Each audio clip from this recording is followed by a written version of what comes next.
नमस्कार दोस्तों, आपका स्वागत है फैंटेसी नॉवल ऑडियो बुक में। आज हम लेकर आए हैं एक रोमांचक और रहस्यमयी कहानी जो आपको कल्पना की एक नई दुनिया में ले जाएगी। शुरू करने से पहले एक महत्वपूर्ण सूचना। इस कहानी के सभी पात्र, स्थान, घटनाएं और नाम पूर्णतः काल्पनिक हैं। इनका किसी वास्तविक व्यक्ति, स्थान या घटना से कोई संबंध नहीं है। यदि कोई समानता पाई जाती है तो वह मात्र संयोग होगी। तो बिना किसी देरी के आइए शुरू करते हैं आज की शानदार कहानी। अध्याय 121। मुझे आपकी बात क्यों सुननी चाहिए। हवा में चक्कर लगा रहा रसातल दानव अचानक रुक गया। उसका ध्यान झो लेशिंग से हटकर कहीं और चला गया। तुम ही हो, तुमने मेरे बच्चों को मार डाला। मैं तुम्हारे टुकड़े टुकड़े कर दूंगा। ये तेजी से नीचे की ओर गोता लगाता हुआ गया। ध्यान से, शी शिंगोन जोर से चिल्लाया। उसे अंदाजा हो गया था कि कौन बाहर आएगा। वह आगे जाना चाहता था लेकिन कई हिलहाउंड्स ने उसका रास्ता रोक दिया, जिससे वह आगे नहीं बढ़ पाया। लिन मोयू अभी अभी बाहर आया था और उसे अभी तक स्पष्ट रूप से दिखाई नहीं दे रहा था। उसे केवल अपने सामने एक काला पिन महसूस हो रहा था। फिर उसका अस्थि कवच तेज रोशनी से फट पड़ा। राक्षस की नुकीली गदा अस्थि कवच पर ऐसे टकराए मानो कोई पत्थर समुद्र में डूब रहा हो, लेकिन उसका कोई प्रभाव नहीं पड़ा। एक भी आवाज नहीं हुई। अगाध राक्षस स्तब्ध रह गया। उसे समझ नहीं आ रहा था कि क्या हुआ है। झो लेशिंग भी हैरान रह गया। क्या तुमने कुछ खाया नहीं था? पहले तो उसे इसका बहुत जोरदार झटका लगा था। अब ये स्ट्राइक ऐसी लग रही थी मानो इसे धीरे से नीचे रखा गया हो। लिन मोयू को अंततः स्थिति स्पष्ट रूप से समझ में आ गई। उसे अभी अभी पता चला था कि कोई उसे मारना चाहता है। उसकी दृष्टि में एक भयंकर दिखने वाला रसातल दानव प्रकट हुआ। उसका चेहरा कुत्ते जैसा था और उसके पंजे भी कुत्ते के पंजों जैसे ही थे। उसका शरीर फर से ढका हुआ था और उसकी पीठ पर पंखों की एक जोड़ी थी। ये किस तरह का राक्षस है? लिन मोयू इस राक्षस के स्वरूप का सटीक वर्णन नहीं कर सकी। किसी जानवर की तरह, किसी नरक के कुत्ते की तरह, लेकिन पंखों के साथ। यह एक संकर प्रजाति जैसा दिखता था। ये संकर जैसे दिखने वाला राक्षस नुकीले गदा से उस पर बेतहाशा प्रहार कर रहा था। सौभाग्यवश अस्थि कवच ने उसके सभी हमलों को रोक दिया। क्यों? मैं इसे तोड़कर आगे क्यों नहीं बढ़ पा रहा? अगाध राक्षस पागलों की तरह तोड़फोड़ कर रहा था। लिन मोयू को खुशी थी कि उन्होंने बोन आर्मर को रिलीज होने से पहले ही दोबारा कास्ट कर लिया था। पिछली बार बाहर निकलते समय उन पर हमला हुआ था, इसलिए लिन मोयू बहुत सतर्क हो गए थे। कालकोठरी से बाहर निकलते समय 1 सेकंड से अधिक समय तक निहत्थे रहने की स्थिति रहती है। उस समय घात लगाकर हमला होने पर आसानी से चोट लग सकती है। सौभाग्य से उसने तैयारी कर रखी थी। लिन मोयू की हथेली में आग की लपटें उठ रही थीं। कौशल, आत्मा की अग्नि। अगाध राक्षस के माथे पर तुरंत एक ज्वाला प्रकट हुई और वह धीरे धीरे अंदर की ओर समा गई। दर्द, आत्मा की गहराई तक पीड़ा। रसातल के दानव ने अपना सिर पकड़ लिया और दयनीय ढंग से चीखने लगा, लगभग अपना गदा गिराते हुए। लिन मोयू की प्रतिभा यहीं नहीं रुकी। कौशल, धीमा अभिशाप। लाल प्रकाश ने आकाश और पृथ्वी को घेर लिया। 3450 मीटर के दायरे में सभी हिलहाउंड्स के सिर के ऊपर लाल हथकड़ियां दिखाई देने लगी। उनकी गति में तत्काल 34.5 गुना की कमी आ गई। वाह, स्लो मोशन परफॉर्मेंस, दिलचस्प, शी शिंगोन ने उत्साह से चिल्लाया। इस स्थिति में उन्हें अब किसी भी तरह का खतरा नहीं था। यहां तक कि रसातल के दानव की चीखें भी धीमी पड़ गईं, मानो लंबी खींच रही हो। शार्प टिल्डर टिल्डर टिल्डर। उसने अपना सिर उठाकर लिन मोयू को देखा, जो दयनीय रूप से धीमी गति से चल रही थी। निंग लियाई जोर से हंस पड़ी। ये बहुत ही मजेदार था। पाताल लोक का दानव उड़ने की कोशिश में अपने पंख फड़फड़ा रहा था। तभी कंकाल प्रकट हुए और उनमें से कई ने झट से उसके पंख पकड़ लिए। तलवारें एक के बाद एक वार करती हुई तेजी से आगे बढ़ी। कंकालों ने उसके अंगों को पकड़ लिया, कुछ उसकी पीठ पर कूद गए और उन्मत्त होकर हमला करने लगे। अगाध राक्षस चीख चीख कर लंबा लंबा विलाप करने लगा। More skeletons charged at the cursed hellhounds. Skeleton mages unleashed their skills. In the blink of an eye, they killed one. Lin Moyu raised his hand. Skill, corpse explosion. Boom. A violent explosion shook the earth. Several career holders were startled, falling to the ground. Amidst the explosions, hellhounds died in swathes. The badges on Lin Moyu and Ningyi's shoulders flashed brightly. The hellhounds provided military merits and experience for both of them. Boom, boom, boom. After 3 massive explosions, only the Abyss Demon remained before Lin Moyu. The hellhounds had been completely wiped out. He didn't kill the hellhounds further away, leaving them for other career holders and skeletons. The career holders also reacted. The hellhounds were now cursed, with almost no ability to resist. Such a good opportunity to kill, when else would there be?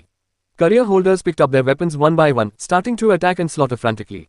Lin Moyu cast detection on the Abyss Demon. Abyss Dog Demon, Common Demon. Level, 36. Strength, 8000. Agility, 8000. Spirit, 3000. Constitution, 8000. Skills, Flight, Powerful Attack. Dog Demon, what an ugly name. It was only a common demon in the abyss. But even as a common demon, its level 36 attributes weren't bad. Much higher than human career holders of the same level. Logically, with such a huge attribute gap, the two sides shouldn't be comparable. But human career holders had skills, equipment, teams, coordination, support. With all these combinations, in recent years the abyss couldn't do anything about humans. The two sides were currently in a stalemate. After checking, Lin Moyu gave orders to the skeletons. The skeletons all activated their skills. Red light burst from their blades. Stop! Someone suddenly shouted, but the skeleton warriors only listened to Lin Moyu's orders, no one else's. Skill, Berserk Strike. 10 skeletons activated the skill simultaneously. Under the blades, the Abyss Demon died miserably on the spot.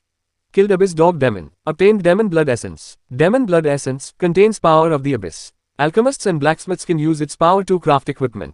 Ningyi received the same notification. Her face lit up with joy again. 50 military merits. Equivalent to killing 50 hellhounds. No, for a two-person team, it would take 100 hellhounds. 4 stars had appeared on the military badge. Lin Moyu became a 4-star private. A star also appeared on Ningyi's military badge, making her a 1-star private. And the second star was already forming, not far off. Zhou Leisheng's face darkened as he shouted loudly, "I told you to stop, didn't you hear me?" His tone was very impolite, like an interrogation with an air of giving orders. Lin Moyu frowned slightly. "Why should I listen to you?" As Lin Moyu's mood changed, all the surrounding skeletons turned to look at Zhou Leisheng. The skeleton major's skills also instantly targeted Zhou Leisheng. पल भर में झो लेशेंग अनगिनत जानलेवा इरादों से गिर गया। झो लेशेंग के साथियों ने तुरंत प्रतिक्रिया दी, लेकिन अधिक कंकाल योद्धाओं और जादूगरों ने उन्हें निशाना बनाया, जिससे वे हिलने की हिम्मत नहीं कर पाए। झो लेशेंग को अंततः एहसास हुआ कि लिन मोयू दूसरों से अलग थी। बस ये देखकर अच्छा लगा कि उन कंकालों ने हिलहाउंड्स को तरबूज काटने की तरह मार डाला और रसातल के दानव को बिना किसी खास प्रयास के घेर कर मार डाला। वह स्पष्ट रूप से अपनी अपेक्षा से कहीं अधिक बलवान था। झो लेशेंग को पसीना आने लगा, लेकिन वह अपनी इज्जत खोना नहीं चाहता था, इसलिए उसने जोर देकर कहा, "मेरा मतलब था, आप इसे पूछताछ के लिए जिंदा रख सकते थे ताकि रसातल के बारे में जानकारी मिल सके।" लिन मोयू ने सिर हिलाते हुए कहा, "मैं पूछना नहीं चाहता।" इस जवाब ने झो लेशेंग को अवाक कर दिया। उसे एक पल के लिए समझ नहीं आया कि क्या कहे। कुछ देर के गतिरोध के बाद कंकाल तुरंत गायब हो गए। ऐसा दोबारा न होने देना। ये कहने के बाद लिन मोयू ने निंगियाई को अपने साथ खींचा और शी शिंगोन के समूह की ओर चल पड़ी। लिन मोयू ने निंगियाई का छोटा हाथ पकड़ रखा था। उसका चेहरा शर्म से लाल हो गया। उसे थोड़ी शर्मिंदगी महसूस हुई, लेकिन उसने अपना हाथ नहीं छुड़ाया। अध्याय 122, मुझ पर दाग कैसे लग सकता है। लिन मोयू के जाने के बाद झो लेशेंग और उसके समूह ने आखिरकार राहत की सांस ली। उन्हें ऐसा महसूस हो रहा था जैसे उनकी गर्दन पर चाकू रखा हो। उन्हें लगभग लग रहा था कि वे मरने वाले हैं। अब उनके मन में केवल एक ही भावना थी, लिन मोयू बहुत ही भयानक थी। ये व्यक्ति ज्यादा बात नहीं करता था, लेकिन उसके कृत्य बहुत भयावह थे, विशेषकर उसके कंकाल, जो न केवल संख्या में बहुत हैं बल्कि आश्चर्यजनक रूप से शक्तिशाली भी हैं।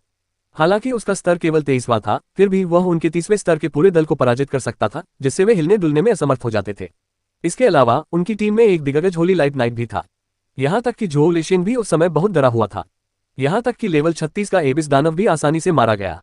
उसकी तुलना में वह क्या था, एक पवित्र प्रकाश नाइट और एक दिग्गज करियरधारक के रूप में झो लेशेंग को नहीं लगता था कि वह अपने सभी आभा कौशलों को गिनने के बावजूद भी कंकालों को रोक सकता है। आत्मसमर्पण करना और जीवित रहना उसकी सहज प्रतिक्रियाएं थीं, लेकिन आत्मसमर्पण करते हुए झो लेशेंग को अपमानित भी महसूस हुआ। एक शक्तिशाली दिग्गज करियरधारक पूर्ण स्वर्ण साजो सामान से लैस एक लेवल 30 होली लाइट नाइट एक लेवल 23 के नौजवान से डरता है। अगर यह बात बाहर आ गई तो यह बेहद शर्मनाक होगा, उसके जीवन पर सबसे बड़ा धब्बा होगा। मुझे बादलों के ऊपर खड़ा होना चाहिए, सबकी प्रशंसा भरी निगाहों में नहाना चाहिए। मुझ पर दाग कैसे लग सकता है। जटिल भावनाओं से घिरी झो लेशेंग की आंखों में घृणा झलक रही थी जब उसने लिन मोयू की पीठ को घूरते हुए कहा, "तुम देर सवेर मेरे सामने घुटने टेककर मुझसे क्षमा मांगोगी।" उन्हें इस बात का पूरा भरोसा था। होली लाइट नाइट के करियर विकास का अर्थ था उच्च स्तर पर अधिक मजबूत कौशल। वह अभी शुरुआत ही कर रहा था। इसके अलावा उनके पास अभी भी आगे बढ़ने और अपने करियर में फिर से ऊंचाइयों को छूने का मौका था। उसने लिन मोयू को निंगियाई का हाथ पकड़े हुए देखा। ईर्ष्या और घृणा से भरा उसका भाव था, "देर सवेर तुम भी मेरी हो जाओगी। मैं तुम्हें बता दूंगा कि असली ताकतवर कौन है।" लिन मोयू शी शिंगोन के समूह के पास पहुंचकर बोली, "क्या सब ठीक है?" शी शिंगोन ने अपनी ढाल पर थपथपाते हुए कहा, "हम ठीक हैं, इसके लिए धन्यवाद।"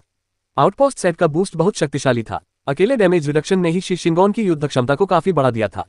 टीम के कुछ खिलाड़ियों को मामूली चोटें आई थीं, लेकिन कोई गंभीर चोट नहीं थी। लियांग यू के इलाज से वे पहले ही ठीक हो चुके थे। एबिस डॉग डेमन के मारे जाने और हिलहाउंड्स के खदेड़े जाने के बाद युद्ध क्षेत्र में सामान्य स्थिति लौट आए। कुछ समय बाद शव पूरी तरह से जमीन में धंस जाते थे। तब तो ऐसा लगेगा मानो कुछ हुआ ही नहीं। धरती दिन ब दिन, साल दर साल अतीत को दफनाती चली गई। किसी को नहीं पता था कि इस प्राचीन भूमि के नीचे कितने शव दफन थे।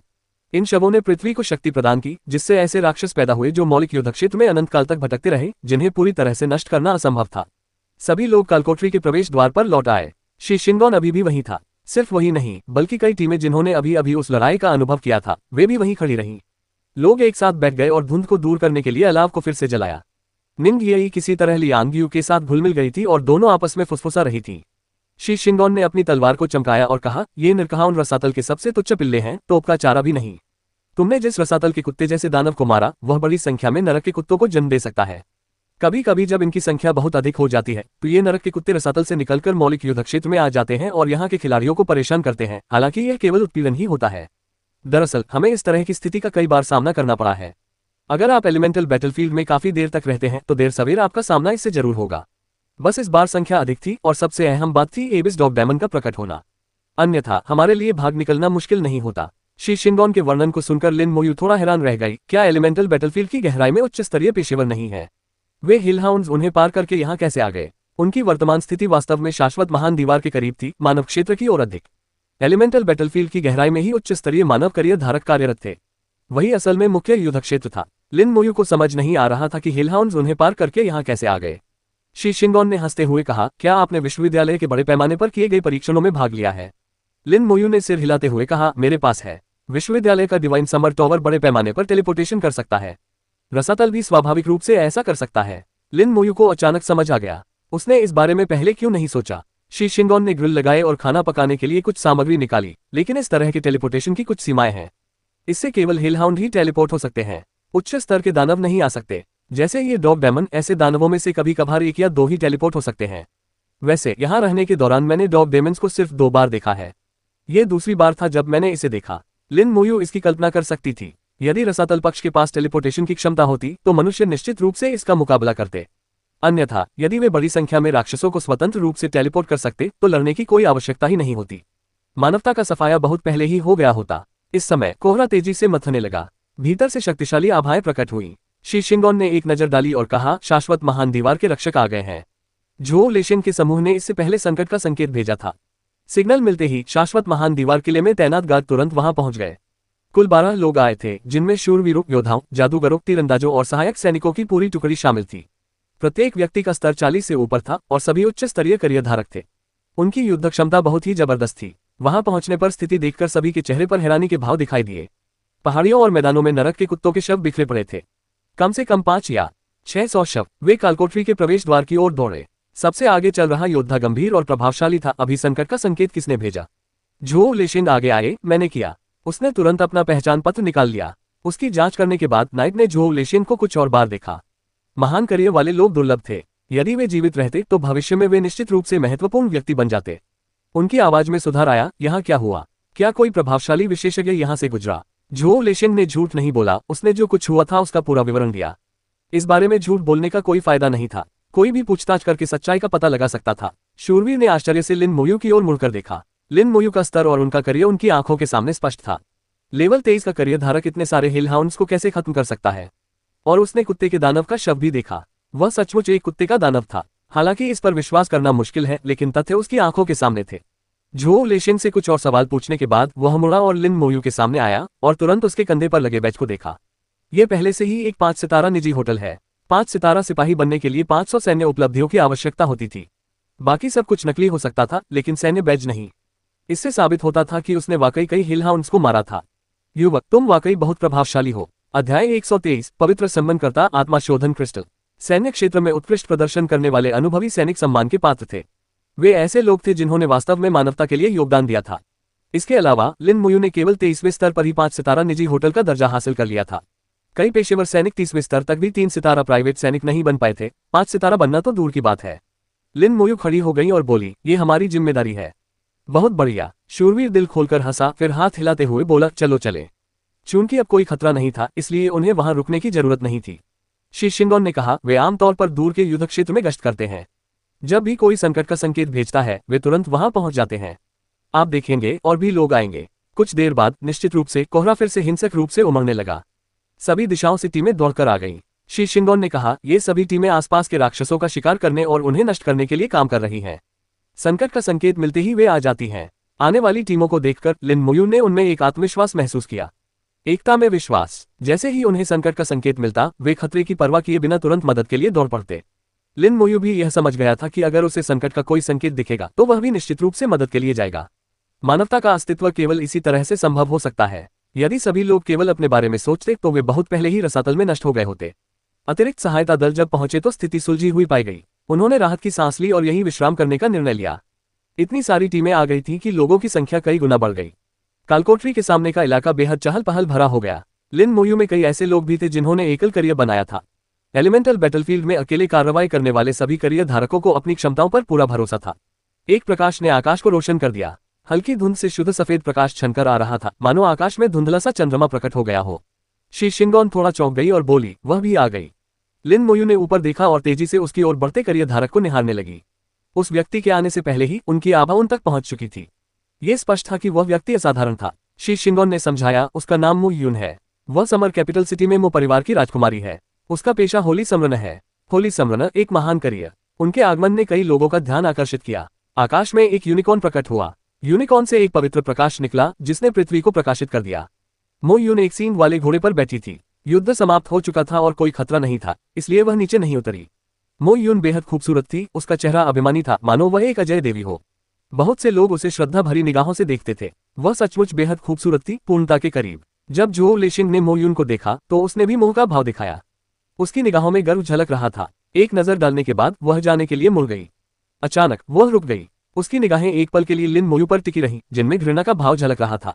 लिन मोयू के प्रति एक ऐसी अरुचि थी जो उसे घृणित लगती थी, लेकिन उसने कुछ नहीं कहा और झट से अपने यूनिकॉर्न पर सवार होकर आकाश में गायब हो गई।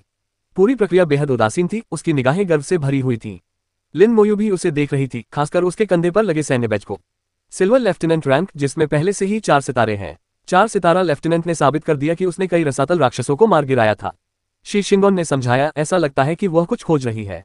वह आमतौर पर दूर युद्ध क्षेत्र में रहती है और शायद ही कभी यहाँ आती है।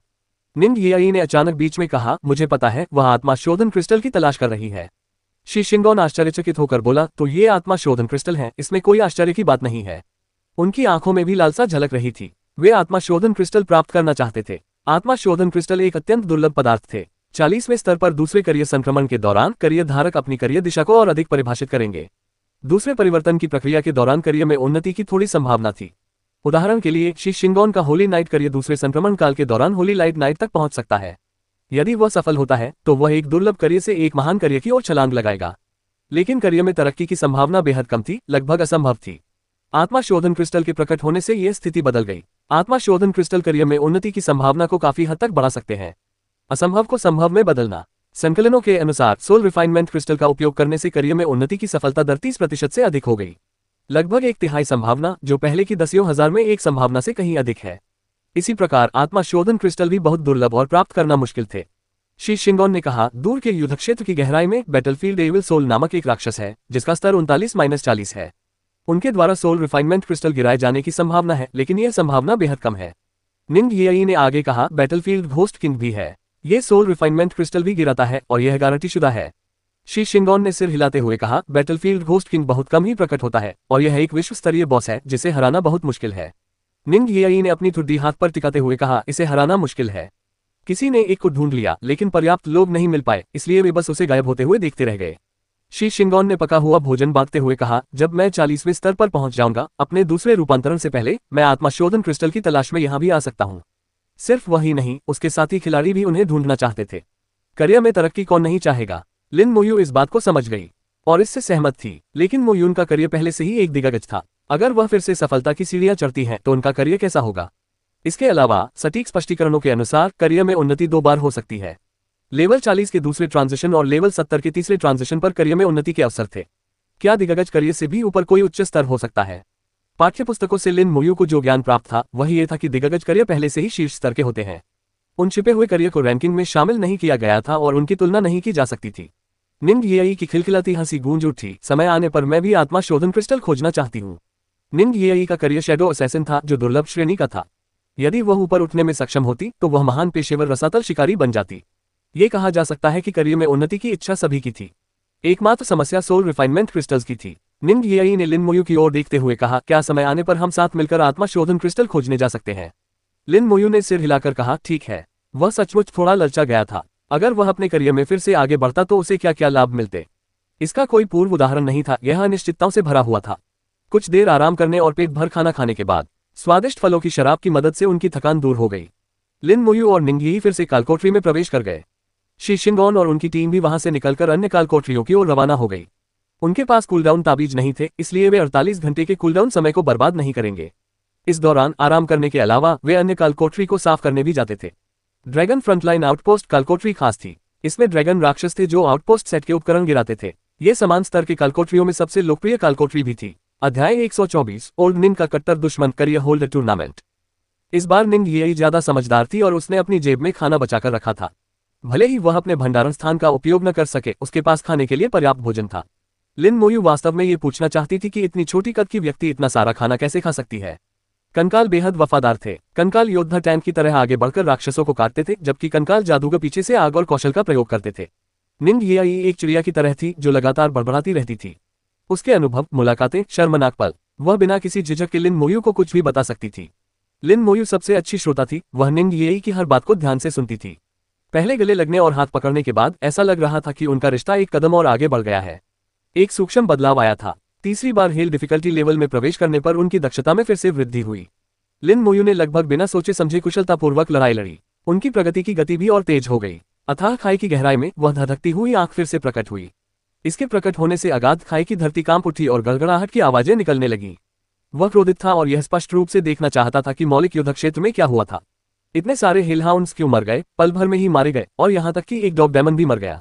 लेकिन एलिमेंटल बैटलफील्ड में मौजूद एक अदृश्य शक्ति ने इसकी खोजबीन को रोक दिया। यहाँ कुछ गड़बड़ है, चलो फिर से कोशिश करते हैं। काफी देर बाद उसने अपनी आंख दोबारा बंद कर ली। अगाध खाई में फिर से शांति छा गई। एक बार फिर अंधेरा धरती पर छा गया। इसके गायब होने के कुछ ही समय बाद रसातल में मानव करियर धारक प्रकट हुए। क्या अभी वो ज्वाला दानव राजा था? होना तो चाहिए। ऐसा लगता है कि हाल ही में रसातल के प्रवेश द्वार की रखवाली करने की बारी इसी की है। यह आदमी बेहद आक्रामक है। इससे हम इंसानों के लिए जरूर मुसीबत खड़ी होगी। उम्मीद है एलिमेंटल बैटलफील्ड में मौजूद लोग सुरक्षित रहेंगे। इसके बारे में क्यों सोचना, इतने साल हो गए हैं। यह पहली बार ड्यूटी पर नहीं है। कुछ भी बड़ा नहीं होगा। मैंने पहले ही घटना की रिपोर्ट कर दी है। उच्च अधिकारी इसे संभाल लेंगे।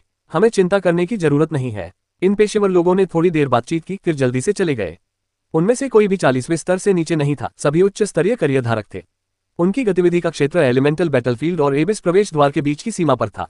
उन्हें पहले हुई घटनाओं की कुछ जानकारी थी। इसी प्रकार वे घटी हुई घटनाओं की जानकारी उच्च अधिकारियों तक पहुंचाते थे, ताकि वे समय रहते जवाबी कार्रवाई कर सकें।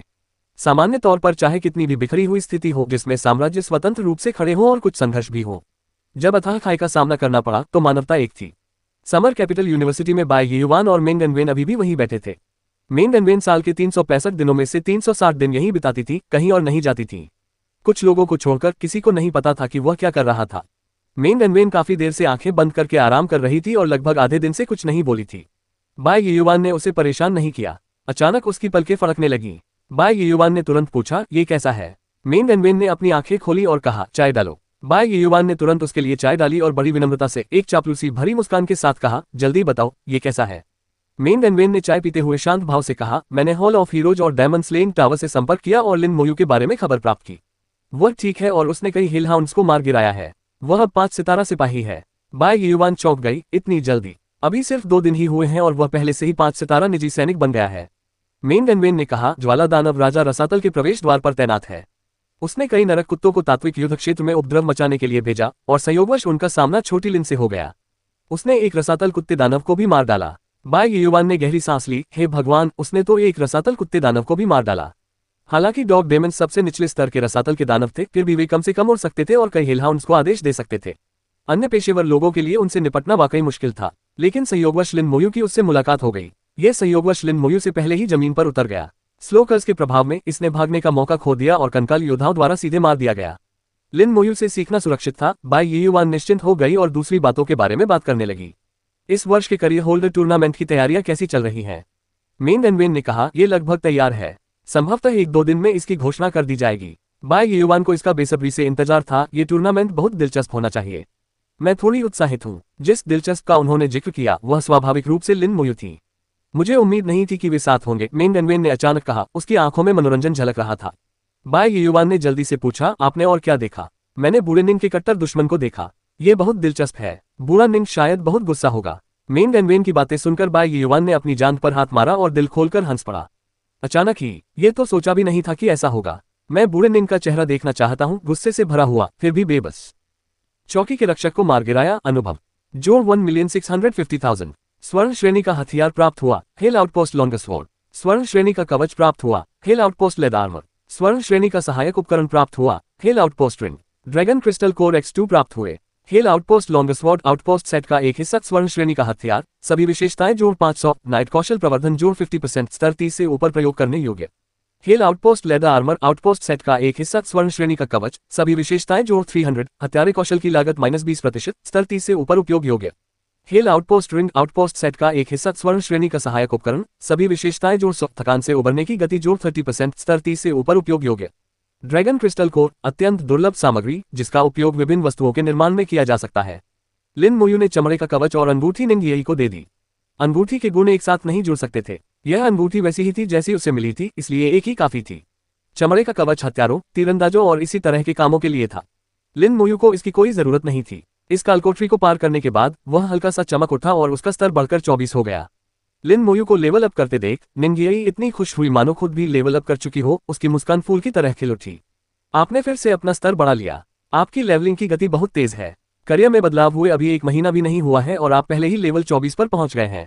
अन्य छात्र शायद अभी केवल 16वें स्तर पर ही होंगे। आप उनसे बहुत आगे हैं।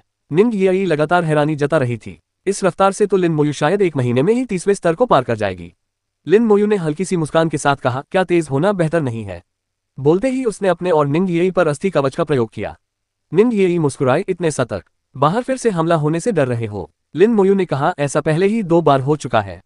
दोनों बार जब वह कालकोठरी से बाहर निकला तो उस पर अचानक हमला हुआ। उसे डर नहीं था। डैमेज ट्रांसफर की वजह से कमजोर रक्षा होने पर भी उसे तुरंत चोट नहीं लग सकती थी। लेकिन निंग येई अलग थी। उस पर अचानक हमला होना वाकई खतरनाक हो सकता था। लगातार 2 दुर्घटनाओं के बाद सावधान रहना बेहतर था। अध्याय 125 शत्रु फिर से मिलते हैं। देखो, मैंने तुमसे कहा था कि हम हर बार घात लगाकर नहीं मारे जाएंगे, लेकिन सावधानी बरतना पछताने से बेहतर है। ऐसा करने में आप गलत नहीं हैं। निंग येई खिलखिलाकर हंस पड़ी, मानो उसे सब समझ आ गया हो। इस बार कालकोठरी के बाहर का माहौल बेहद शांतिपूर्ण था। बिल्कुल भी कोई परेशानी नहीं थी। कालकोठरी के प्रवेश द्वार के आसपास भारी भीड़ जमा हो गई थी। लोग मांस भून रहे थे, शराब पी रहे थे, टीमों के लिए भर्ती कर रहे थे और यहाँ तक कि सामान बेचने के लिए स्टॉल भी लगा रहे थे। कालकोठरी का प्रवेश द्वार लगभग एक बाजार में बदल गया था। लिन मोयू ने धीरे से कहा, कुछ और डंजन रन करने के बाद अगर किस्मत अच्छी रही तो हम आपका आउटपोस्ट सेट पूरा कर सकते हैं। निंग येई ने बड़ी खुशी से मुस्कुराते हुए कहा, एक हिल आउटपोस्ट सेट? कितने लोग इसका सपना देखते हैं? उसने हिल आउटपोस्ट डैगर को फिर से निहारने के लिए बाहर निकाला। वह उस उत्कृष्ट डैगर को देखते देखते कभी नहीं थकती थी। तुम इसे कई बार देख चुकी हो। कालकोठरी में निंग येई अक्सर कटार को बाहर निकालकर देखती रहती थी, मानो उसे उसमें कुछ नया दिख रहा हो। लिन मोयू को समझ नहीं आया, क्या खंजर सिर्फ खंजर ही नहीं होता, देखने लायक और क्या था? निंग येई ने उसे घूरते हुए कहा, बेवकूफ। बेशक खंजर तो वही था, फर्क सिर्फ इतना था कि वह खंजर उसे किसने दिया था। दुर्भाग्यवश लिन मोयू, जो एक मंदबुद्धि व्यक्ति है, इस बात को नहीं समझेगी। लिन मोयू ने कुछ खाना निकाला और पूछा, क्या तुम्हें भूख लगी है? निंग येई ने खाने की तरफ देखा, क्या यही वो चीज नहीं है जो मैंने पिछली बार खरीदी थी? तुमने अभी तक इसे खत्म नहीं किया। लिन मोयू ने सिर हिलाते हुए कहा, मैं ज्यादा नहीं खाती। निंग येई ने हल्की सी नाक सिकोड़ी। इसका मतलब था कि वह बहुत खाती थी। अगर वह बहुत खाती भी थी तो क्या हुआ, चाहे वह कितना भी खा ले, उसका वजन नहीं बढ़ता था। बाकी लोग तो बस उससे ईर्ष्या ही कर सकते थे। उसने लिन मोयू के हाथ से खाना छीन लिया और उसे बड़े चाव से खाने लगी, जो देखने में बेहद प्यारी लग रही थी। दोनों साथ बैठकर बातें कर रहे थे और हंस रहे थे। निंग येई बेहद खूबसूरत थी। उनकी आवाज साफ और मधुर थी, जो कई लोगों का ध्यान आकर्षित करती थी। ये देखकर कि वे केवल 2 लोग थे, कुछ लोग उन्हें टीम में शामिल होने के लिए आमंत्रित करने आए, लेकिन निंग येई ने उन सभी को विनम्रतापूर्वक मना कर दिया। केवल उन्हीं लोगों ने संयम बरता जिन्होंने लिन मोयू की शक्ति को प्रत्यक्ष रूप से देखा था। नरक के कुत्तों की लहरों ने उसे मार डाला और उस रसातल के दानव के पंख काटकर उसे टुकड़े टुकड़े कर दिया। एक लेवल 36 का एबिस दानव इतनी आसानी से मारा गया। ये दृश्य उनके मन में स्पष्ट रूप से अंकित थे। निंग येई कितनी भी खूबसूरत क्यों ना हो, वे सभी उचित व्यवहार करते थे और उन्हें उकसाने की हिम्मत नहीं करते थे। उन्हें डर था कि कहीं उनका भी वही हाल न हो जाए जो रसातल के उस दानव का हुआ था, जिसे लिन मोयू के कंकालनुमा तलवारों से टुकड़े टुकड़े कर दिया गया था। वे दर्शक की तरह देखते रहे, ये देखने के लिए इंतजार करते रहे कि क्या कोई इतना मूर्ख होगा कि लिन मोयू को नाराज कर दे। धुंध छटने लगी और एक विशालकाय चमकता हुआ जानवर एक बड़ी गाड़ी को खींचते हुए प्रकट हुआ। एक शिकिगामी। किसी ने तुरंत ही उस जानवर की असली पहचान पहचानते हुए हैरानी से कहा, चेरी ब्लॉसम कंट्री ओनम्योजी का एक शिकिगामी। ओनम्योजी एक महान करियर, साथ ही ये करियर चेरी ब्लॉसम कंट्री के लिए भी अद्वितीय है। विशालकाय शिकिगामी रथ को खींचकर कालकोठरी के प्रवेश द्वार तक ले गया। लोगों का एक समूह नीचे कूद गया, फिर वह रथ शिकिगामी के साथ गायब हो गया। कुल 11 लोग, सभी उपकरण सोने के बने हुए हैं और प्रत्येक से एक असाधारण आभा निकलती है। 2 शूरवीर, 3 सहायक, 5 जादूगर, साथ ही एक ओन्योजी। क्या 11 लोग हेल डिफिकल्टी लेवल पर खेलने जा रहे हैं? बहुत संभावना है। एक ओन्योजी भी आया था। वे शायद नरक की कालकोठरी की ओर बढ़ रहे हैं। नरक की कालकोठरियां बहुत कठिन हैं, लेकिन पुरस्कार बहुत अच्छे हैं। हेल आउटपोस्ट के उपकरण, करियर ट्रांजिशन सर्टिफिकेट, ये सब बढ़िया चीजें हैं, लेकिन टीम मिलना मुश्किल है। जो लोग हेल ड्रैगन को पार कर सकते हैं, उनके पास आमतौर पर तय टीमें होती हैं। क्या तुमने सुना है, वे कहते हैं कि अगर कोई अकेले ही हेल आउटपोस्ट कालकोठरी को पार कर लेता है तो उसे एक उपाधि मिल सकती है। मैंने ये सुना है। खिताब शीर्ष उपकरणों से भी कहीं अधिक दुर्लभ होते हैं, लेकिन आज तक किसी ने ऐसा नहीं किया है। अगर वाकई कोई खिताब है तो मुझे आश्चर्य है कि वह किसे मिलेगा। वे जोर से बोले, उनकी आवाज निंग यी के कानों तक पहुंची। निंग यी ने लिन मोयू के कान में फुसफुसाते हुए कहा, मोयू, क्या वे जो कह रहे हैं वह सच है? उसे पता था कि लिन मोयू ने हिल आउटपोस्ट कालकोटरी को अकेले ही पार कर लिया था। अगर कोई खिताब होता तो उसे जरूर मिल जाता। ये सच है। इस उपाधि का नाम ड्रैगन वॉरियर किंग है। निंग यी की आंखें चमक उठी। सच में? इससे कौन कौन से गुण जुड़ते हैं? सभी विशेषताओं में जोड़ 500 अंक, कौशल लागत में 50% की कमी। शीर्षक की विशेषताओं को सुनकर निंग यी ने कहा, यह तो कमाल है। सभी विशेषताओं में जोड़ 500 का स्कोर पहले से ही काफी अच्छा था, कम से कम इस स्तर के लिए तो बहुत मजबूत था। और कौशल लागत में 50% की कमी एक अत्यंत शक्तिशाली विशेषता थी। लिन मोयू ने सिर हिलाया। ये शीर्षक वाकई उत्कृष्ट था। उपाधि मिलने के बाद उनकी खपत काफी कम हो गई। आउटपोस्ट गार्जियन का सामना करते समय वह और भी अधिक सहज था, क्योंकि उसे मूल रूप से स्पिरिट पावर खत्म होने की चिंता करने की आवश्यकता नहीं थी। निंग यी की उद्गार ने दूसरों का ध्यान आकर्षित किया। चेरी ब्लॉसम कंट्री में नव आगंतुक ओनम्योजी ने निंग यी को देखा। कितनी खूबसूरत, वो जानी पहचानी सी लग रही है, उसने मन ही मन कहा। उसकी आंखों में तीव्र इच्छा की चमक आ गई।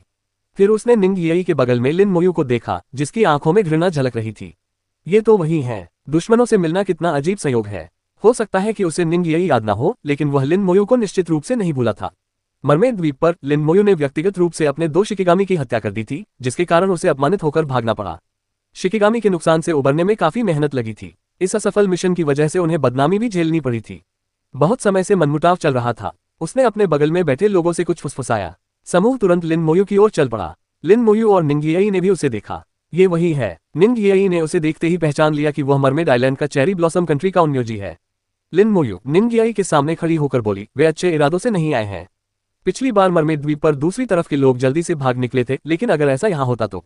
लिन मोयू को कोई आपत्ति नहीं थी। ओनम्योजी अपने साथ लोगों का एक समूह लेकर आया था, जो सभी अच्छी तरह से सुसज्जित थे और स्पष्ट रूप से बिना किसी संकोच के थे। वह इतने अच्छे अवसर को गंवा नहीं सकता था। वे लिन मोयू से 10 मीटर की दूरी पर रुक गए। तब तक लिन मोयू के पास कई कंकाल दिखाई दे चुके थे। अगर वे और करीब आते तो कंकाल उन पर सीधा हमला कर देते।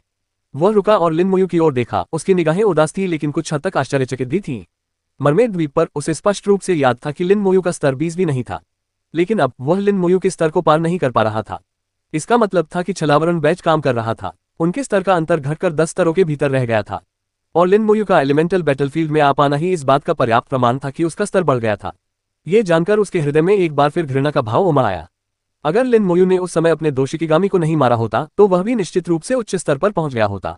अपने दिल में दबी नफरत को दबाते हुए उसने कहा, चेरी ब्लॉसम कंट्री लेवल 30 ओनम्योजी तोजो तारो।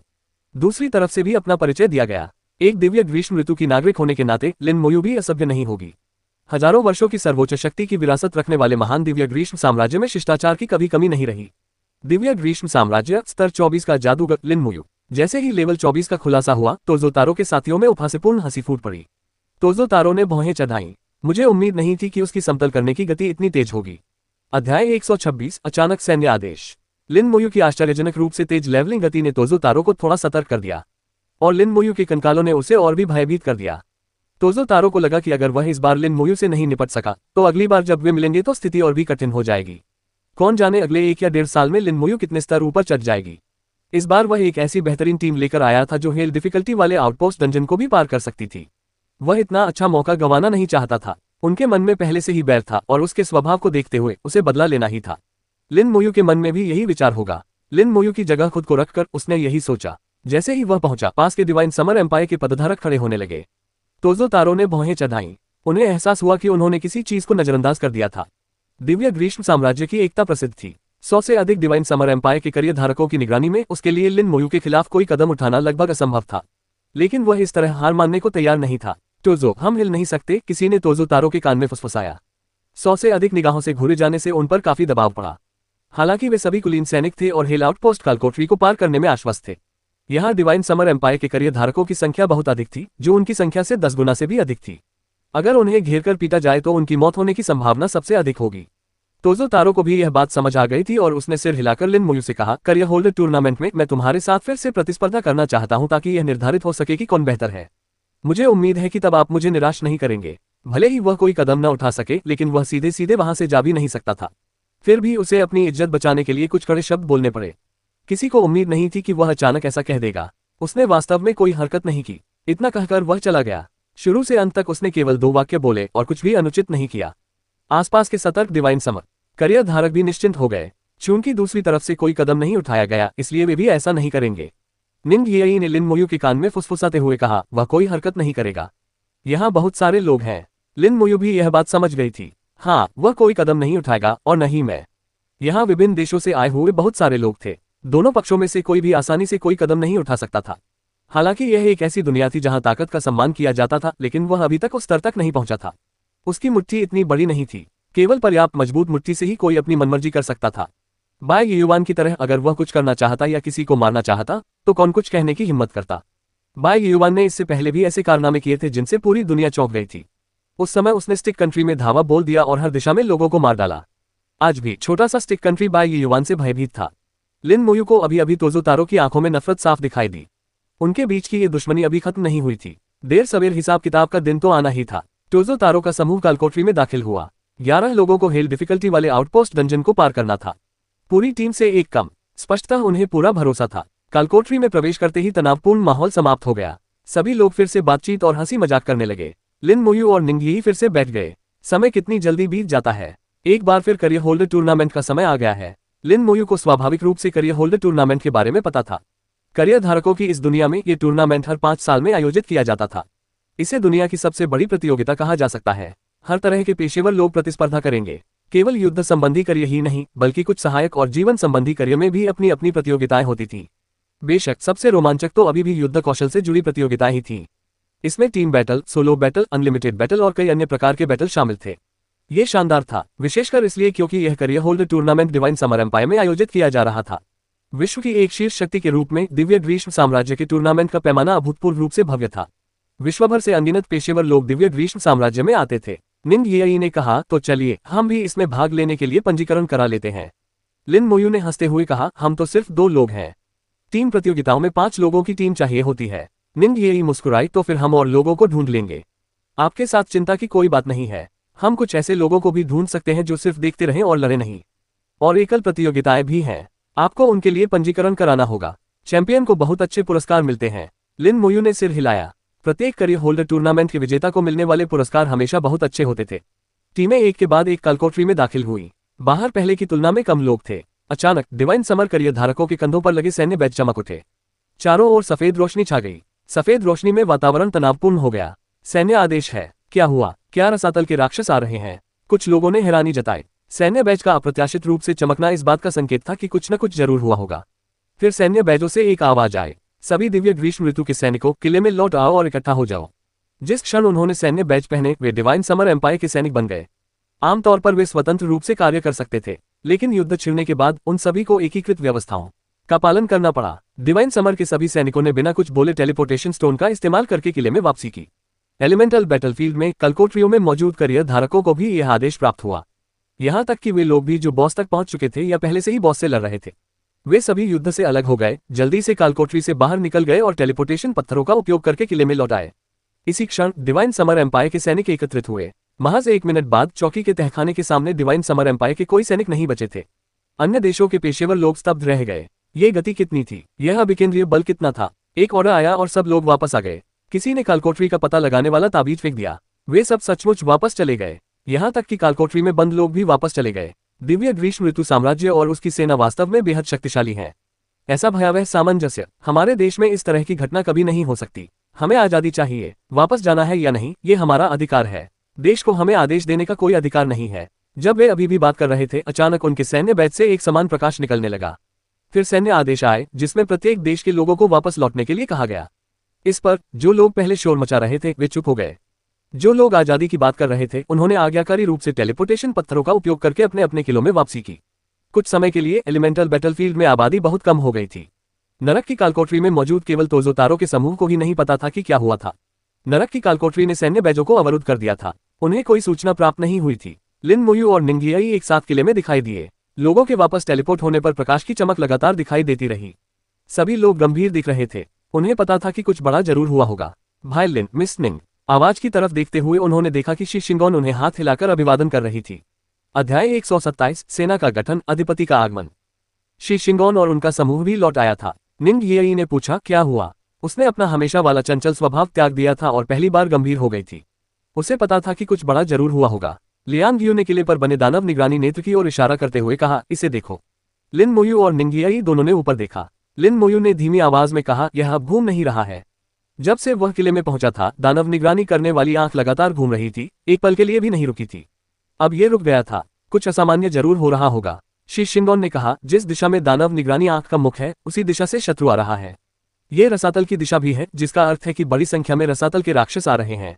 नहीं तो ये हम सबको वापस नहीं बुलाता। लिन मोयू को इससे एक जानकारी मिली। सैन्य आदेश जारी करने और उन्हें वापस बुलाने वाला वास्तव में दानव निगरानी करने वाली आंख थी। शी शिंगोन मुस्कुराई और बोली, क्या आपको आश्चर्य हुआ? जब मैंने पहली बार इसका सामना किया तो मुझे भी बहुत आश्चर्य हुआ था। राक्षस निगरानी करने वाली आंख हमारी कल्पना से कहीं अधिक शक्तिशाली है। मुझे इसका सटीक कारण तो नहीं पता, लेकिन कहा जाता है कि हर बड़े पैमाने के युद्ध का नेतृत्व यही आंख करती है। यहाँ तक कि उन शक्तिशाली विशेषज्ञों को भी इसके उपयोग को स्वीकार करना होगा। तो बात कुछ इस तरह थी। लिन मोयू को लगा कि उसने दानव निगरानी नेत्र को वास्तव में कम आंका था। वह हमेशा से यही सोचता था कि यह रसातल के राक्षसों की गतिविधियों पर नजर रखने का एकमात्र निगरानी उपकरण है। उन्हें यह उम्मीद भी नहीं थी कि यह युद्ध के आदेशों का पालन भी करेगा। कुछ ही मिनटों के बाद टेलीपोर्टेशन समाप्त हो गया। एक गूंज के साथ अचानक एक सुरक्षात्मक घेरा पूरे किले को घेर लिया। किले में एक आवाज गूंज उठी, स्तर 30 से नीचे के सभी करियर धारक शहर की दीवारों के भीतर चले जाएं। लेवल 30 से नीचे के करियर धारकों के सभी सैन्य बैच जगमगा उठे। फिर उन सभी को सामूहिक रूप से शहर की दीवारों तक टेलीपोर्ट कर दिया गया। ये कहने की आवश्यकता नहीं है कि यह कार्य भी दानव निगरानी नेतृत्व द्वारा ही किया गया था। उसे पूरी स्थिति का जायजा था और वह युद्ध से पहले की तैयारियां कर रहा था। किले में कमांडर का पद था। स्वतंत्र रूप से टीमें बनाना शुरू करें। लेवल 30 से नीचे के करियर धारकों को शहर छोड़ने की अनुमति नहीं है। एक हल्की हवा बह निकली। इस समय छलावरण बैच के प्रभाव गायब हो गए। सभी के करियर और स्तर स्पष्ट रूप से दिखाई दे रहे थे। लिन मोयू दानव निगरानी नेत्र की गतिविधियों को पूरी तरह से समझ गई थी। इसका उद्देश्य 30वें स्तर से नीचे के करियर धारकों की सुरक्षा करना था। एलिमेंटल बैटलफील्ड पर लेवल 30 से नीचे के करियर धारक बहुत कमजोर थे और आसानी से दुर्घटनाओं का शिकार हो सकते थे। यदि टीम में स्वर्ण उपकरण पहने हुए स्तर 30 से ऊपर के खिलाड़ी हों तो उनकी जीवित रहने की क्षमता कहीं अधिक मजबूत होती है। आखिरकार स्वर्ण श्रेणी के गुण बुरे नहीं थे। सभी को जल्द ही ऐसे परिचित लोग मिल गए जिनके साथ वे टीम बना सकते थे। लिन मोयू और निंगियाई ने दूसरों की तलाश किए बिना एक टीम बनाई। लिन मोयू को किसी टीम की जरूरत नहीं थी और उसके कंकाल सपोर्ट स्टेटस बफ को स्वीकार नहीं कर सकते थे। जहां तक निंगियाई की बात है, वह 30वें स्तर से नीचे की एक हत्यारी थी, इसलिए उसे शहर के बाहर लड़ने की बिल्कुल भी जरूरत नहीं थी। उसे कोई खतरा नहीं था। निंगियाई की तरह लेवल 30 से नीचे के कई ऐसे खिलाड़ी थे जो अकेले ही हाथापाई करते थे। जहां तक 30 से ऊपर के करियर धारकों की बात है, उनमें से अधिकांश ने टीमें बनाने का काम पूरा कर लिया था। टीमों में आमतौर पर 6 लोग होते थे, 1 night, 2 support, 3 damage dealer. She Shingon की तरह उनके पास भी पहले से ही एक पूरी टीम थी। एक डैमेज डीलर की कमी होने के बावजूद उनका तालमेल अच्छा था। असली लड़ाई में वे किसी भी दूसरी टीम से कमतर नहीं होते।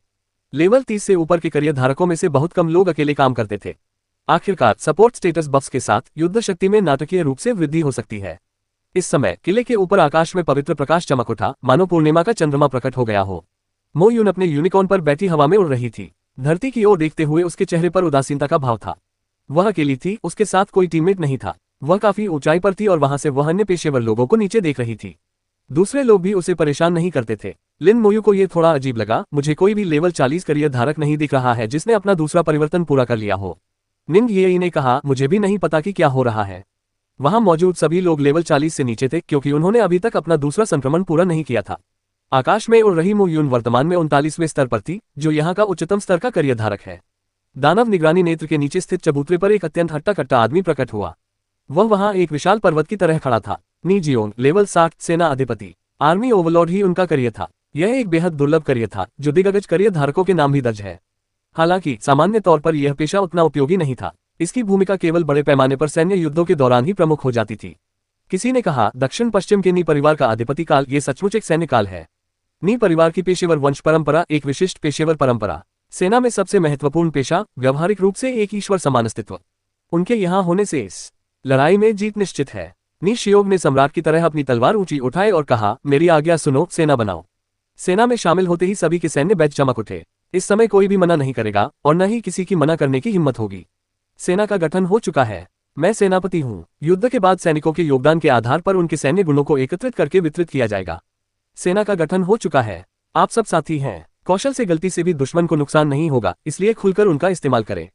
सेना का गठन हो चुका है। युद्ध के दौरान जो कोई भी पीछे हटेगा या दुबक जाएगा, उसे बाद में दंडित किया जाएगा। अपनी बात समाप्त करते ही उसने अपनी तलवार को जोर से घुमाया। उसके चारों ओर एक विशाल आभा प्रकट हुई। वह आभा तुरंत फैल गई और सभी को अपने घेरे में ले लिया। ताकत, एक गहरी आवाज गूंजी। सबकी ताकत 50% बढ़ गई। फुर्ती, आत्मा, संविधान, हर चीख के साथ एक आभा उत्पन्न होती थी। सभी व्यक्तियों के चारों मुख्य गुणों में 50% की वृद्धि हुई। लिन मोयू को बहुत बड़ा झटका लगा। पूरी सेना के लिए एक बफ, और यह काम एक ही बार में पूरा हो गया, पैगंबरों जैसे सहायक पेशों के विपरीत। एक एक करके अभी बफ्स का सिलसिला खत्म नहीं हुआ था। तत्वीय प्रतिरोध, जादुई संवर्धन, खून खराबे का हमला, कई और कौशल सक्रिय हो गए। सभी लोग पूरी तरह से तरोताजा थे। मौलिक प्रतिरोध में 50% की वृद्धि हुई है। जादू की क्षमता में वृद्धि, मंत्रों से होने वाला नुकसान 30% बढ़ जाता है। रक्तपिपासा हमला, शारीरिक हमले दुश्मन की जीवन शक्ति को अवशोषित करके स्वयं को ठीक करते हैं। इन सुधारों के साथ पूरी सेना की युद्ध क्षमता में नाटकीय रूप से वृद्धि हुई। सबसे महत्वपूर्ण बात यह है कि ये बफ्स पैगंबरों के बफ्स के साथ टकराव नहीं करते थे। इस तरह युद्ध क्षमता में कम से कम 4-5 गुना वृद्धि हुई। लिन मोयू ने मन ही मन अफसोस जताया कि उसके कंकालों को ये लाभ नहीं मिल सकते। अगर उसकी हड्डियों को पॉलिश किया जा सकता, वह दृश्य बेहद खूबसूरत होगा। हो सकता है भविष्य में ऐसा हो। लिन मोयू ने फिर सोचा, वह पहले से ही काफी मजबूत था। अगर वह और भी ताकतवर हो गया तो बाकी लोग कैसे बचेंगे? हेल डिफिकल्टी वाले डेंडनों को अकेले कौन पार कर सकता है? विश्व स्तरीय बॉस को अकेले कौन हरा सकता है? ये काम सिर्फ वही कर सकता था। बफ्स पूरे होने के बाद टेलीपोर्टेशन फिर से शुरू हो गया। लेवल 30 से ऊपर के करियर धारकों को अलग अलग क्षेत्रों में टेलीपोर्ट कर दिया गया। शूरवीरों, योद्धाओं, हत्यारों और अन्य हाथापाई करने वाले योद्धाओं को शहर से बाहर भेज दिया गया था। सहायक सैनिकों, जादूगरों, तीरंदाजों और अन्य दूर से हमला करने वाले सैनिकों को शहर की दीवारों पर भेजा गया। सपोर्ट दूर से ही बफ्स और हीलिंग प्रदान कर सकता है। हाथापाई करने वाले योद्धा शहर के पास ही लड़ेंगे, अपनी कौशल सीमा से बाहर नहीं जाएंगे। अनुभवी योद्धाओं ने युद्ध की तैयारी के लिए तुरंत अपनी अपनी संरचनाएं व्यवस्थित कर ली। अनुभवहीन लोगों ने भी उनका अनुसरण किया। शहर के द्वार बंद थे। शाश्वत महान दीवार एक अवरोध से घिरी हुई तेज रोशनी से जगमगा रही थी। योद्धाओं के पास पीछे हटने का कोई रास्ता नहीं था। ये युद्ध क्षेत्र था, उन्हें मृत्यु तक लड़ना था, पीछे हटने का कोई रास्ता नहीं था। वे सबसे खतरनाक स्थिति में थे। सहायक सैनिक, जादूगर, तीरंदाज और अन्य दूर से हमला करने वाले योद्धा पहले की तुलना में कहीं अधिक सुरक्षित थे। युद्ध की तैयारियां पूरी होने के बाद अचानक एक विशाल काला कोहरा 1000 मीटर दूर से उठ उठा। अध्याय 128, अभिशाप। युद्ध में शामिल होने का अनुरोध। काली धुंध के साथ ठंडी हवा भी चल रही थी। लिन मोयू ने इससे पहले भी इसी तरह की आभा महसूस की थी, रसातल के राक्षसों की आभा। फिर कोहरे से अनगिनत काले बिंदु उभर आए, भयानक संख्या में एबिस हेलहाउंड्स। उनकी गिनती करना मुश्किल था, वे बहुत घनी आबादी में थे, शायद 10,000 से अधिक होंगे। जैसे ही वे प्रकट हुए, हेलहाउंड्स दौड़ते हुए जोर जोर से भौंकते हुए किले नंबर 1 की ओर दौड़ पड़े। फिर काले कोहरे से राक्षस प्रकट हुए। वे अधिकतर रसातल कुत्ते दानव थे, जैसे कि लिन मोयू ने पहले मारा था, जिनका स्तर 36-38 था। जैसा कि शी शिंगोन ने कहा था, रसातल उच्च स्तर के राक्षसों को यहां टेलीपोर्ट नहीं कर सकता था। आने वाले दुश्मनों का सामना करते हुए कई पेशेवर लोग घबरा गए। वे आमतौर पर कलकोटरियों में केवल थोड़ी संख्या में राक्षसों से ही लड़ते थे। उन्होंने इससे पहले कभी इतने बड़े पैमाने पर दुश्मनों का सामना नहीं किया था। सभी ने अपने हथियार कसकर पकड़ रखे थे, हथेलियों और माथे पर पसीना आ रहा था। इसी समय निशियोग ने अपनी अंतिम कला का प्रयोग किया। कौशल, मनोबल बढ़ाना। मनोबल बढ़ाने वाला तत्व भय को दूर भगाएं, लड़ने की भावना को बढ़ाएं। 10 मिनट के लिए रक्षा जोर 30%, आक्रमण जोर 30%। ये युद्ध से पहले दिया जाने वाला अंतिम बफ था। पलक झपकते ही हेलहाउंड्स ने 1000 मीटर की दूरी तय कर ली और शहर में पहुंच गए। योद्धाओं ने एक साथ जयकार की, उनका मनोबल ऊंचा था, वे पहली बार हेलहाउंड से भिड़ रहे थे। शहर की दीवारों पर तीर बारिश की तरह बरस रहे थे, मानो जादूगरों के मंत्र आकाश को ढक रहे हों।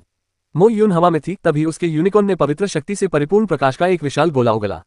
वह नीचे गिरा और जोरदार धमाके के साथ फट गया। 1 दर्जन से अधिक हेलहाउंड्स को उड़ा दिया गया और वे मौके पर ही मर गए। वह 39वें स्तर पर थी, जबकि हेलहाउंड्स केवल 31वें स्तर पर थे। पवित्र शक्ति का हेलहाउंड्स पर भी दमनकारी प्रभाव था, साथ ही सभी स्टेटस बफ्स भी। उसके हमले के तहत हेलहाउंड्स को केवल तुरंत ही मारा जा सकता था। वाह वाह, ये छोटी बच्ची कितनी शक्तिशाली है। वापस आओ और मेरे बच्चे पैदा करो। जैसे ही पाताल लोक के राक्षस अंदर आए, भयावह हंसी गूंज उठी।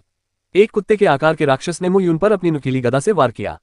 मो यून के यूनिकॉर्न ने बेहद तेजी से प्रतिक्रिया दी, झट से मुड़कर डॉग डेमन को लात मारी और हमले से बच गया। कुत्ते के आकार का दानव दर्दनाक चीख के साथ पीछे की ओर उड़ गया, लेकिन अगले ही पल और भी कई राक्षस उड़कर आए और मो यून को घेरकर उस पर हमला कर दिया। कुछ समय के लिए मो यून केवल राक्षसों से ही निपट सकता था, उसके पास नरक के कुत्तों से लड़ने के लिए समय नहीं था। शहर की दीवारों पर जादूगर और तीरंदाज पूरी ताकत से हमला कर रहे थे, मंत्र और तीर बारिश की बूंदों की तरह बरस रहे थे। लिन मोयू ने इशारा किया और शहर की दीवार के नीचे 70 कंकाल जादूगर प्रकट हुए। क्या बकवास है, ये सारे कंकाल कहां से आ गए? धिक्कार है, ये सब तो जादूगर हैं। कंकालनुमा जादूगरों के अचानक प्रकट होने से शहर की दीवारों पर मौजूद लोग चौंक गए, लेकिन अगले ही पल वे निश्चिंत हो गए, क्योंकि कंकाल जादूगरों ने सामूहिक रूप से हेलहाउंड्स पर हमला करना शुरू कर दिया था। कंकाल जादूगरों के हमले 30वें स्तर के जादूगरों से भी अधिक शक्तिशाली थे। उनकी अपार आध्यात्मिक शक्ति उन्हें असाधारण सहनशक्ति प्रदान करती थी। उन्हें ऊर्जा की खपत की बिल्कुल भी चिंता करने की आवश्यकता नहीं थी।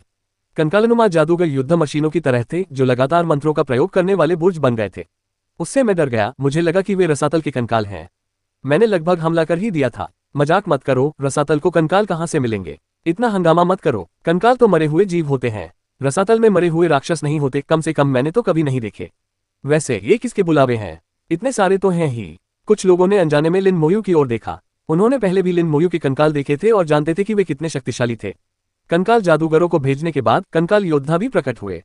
शहर की दीवारों से 140 कंकाल योद्धा कूदकर युद्ध में शामिल हो गए। बिना किसी स्टेटस बफ के भी सभी 4 विशेषताओं में 18,000 अंक वाले लेवल 24 के कंकाल योद्धा लेवल 30 जोड़ के शूरवीरों और योद्धाओं से कहीं बेहतर थे।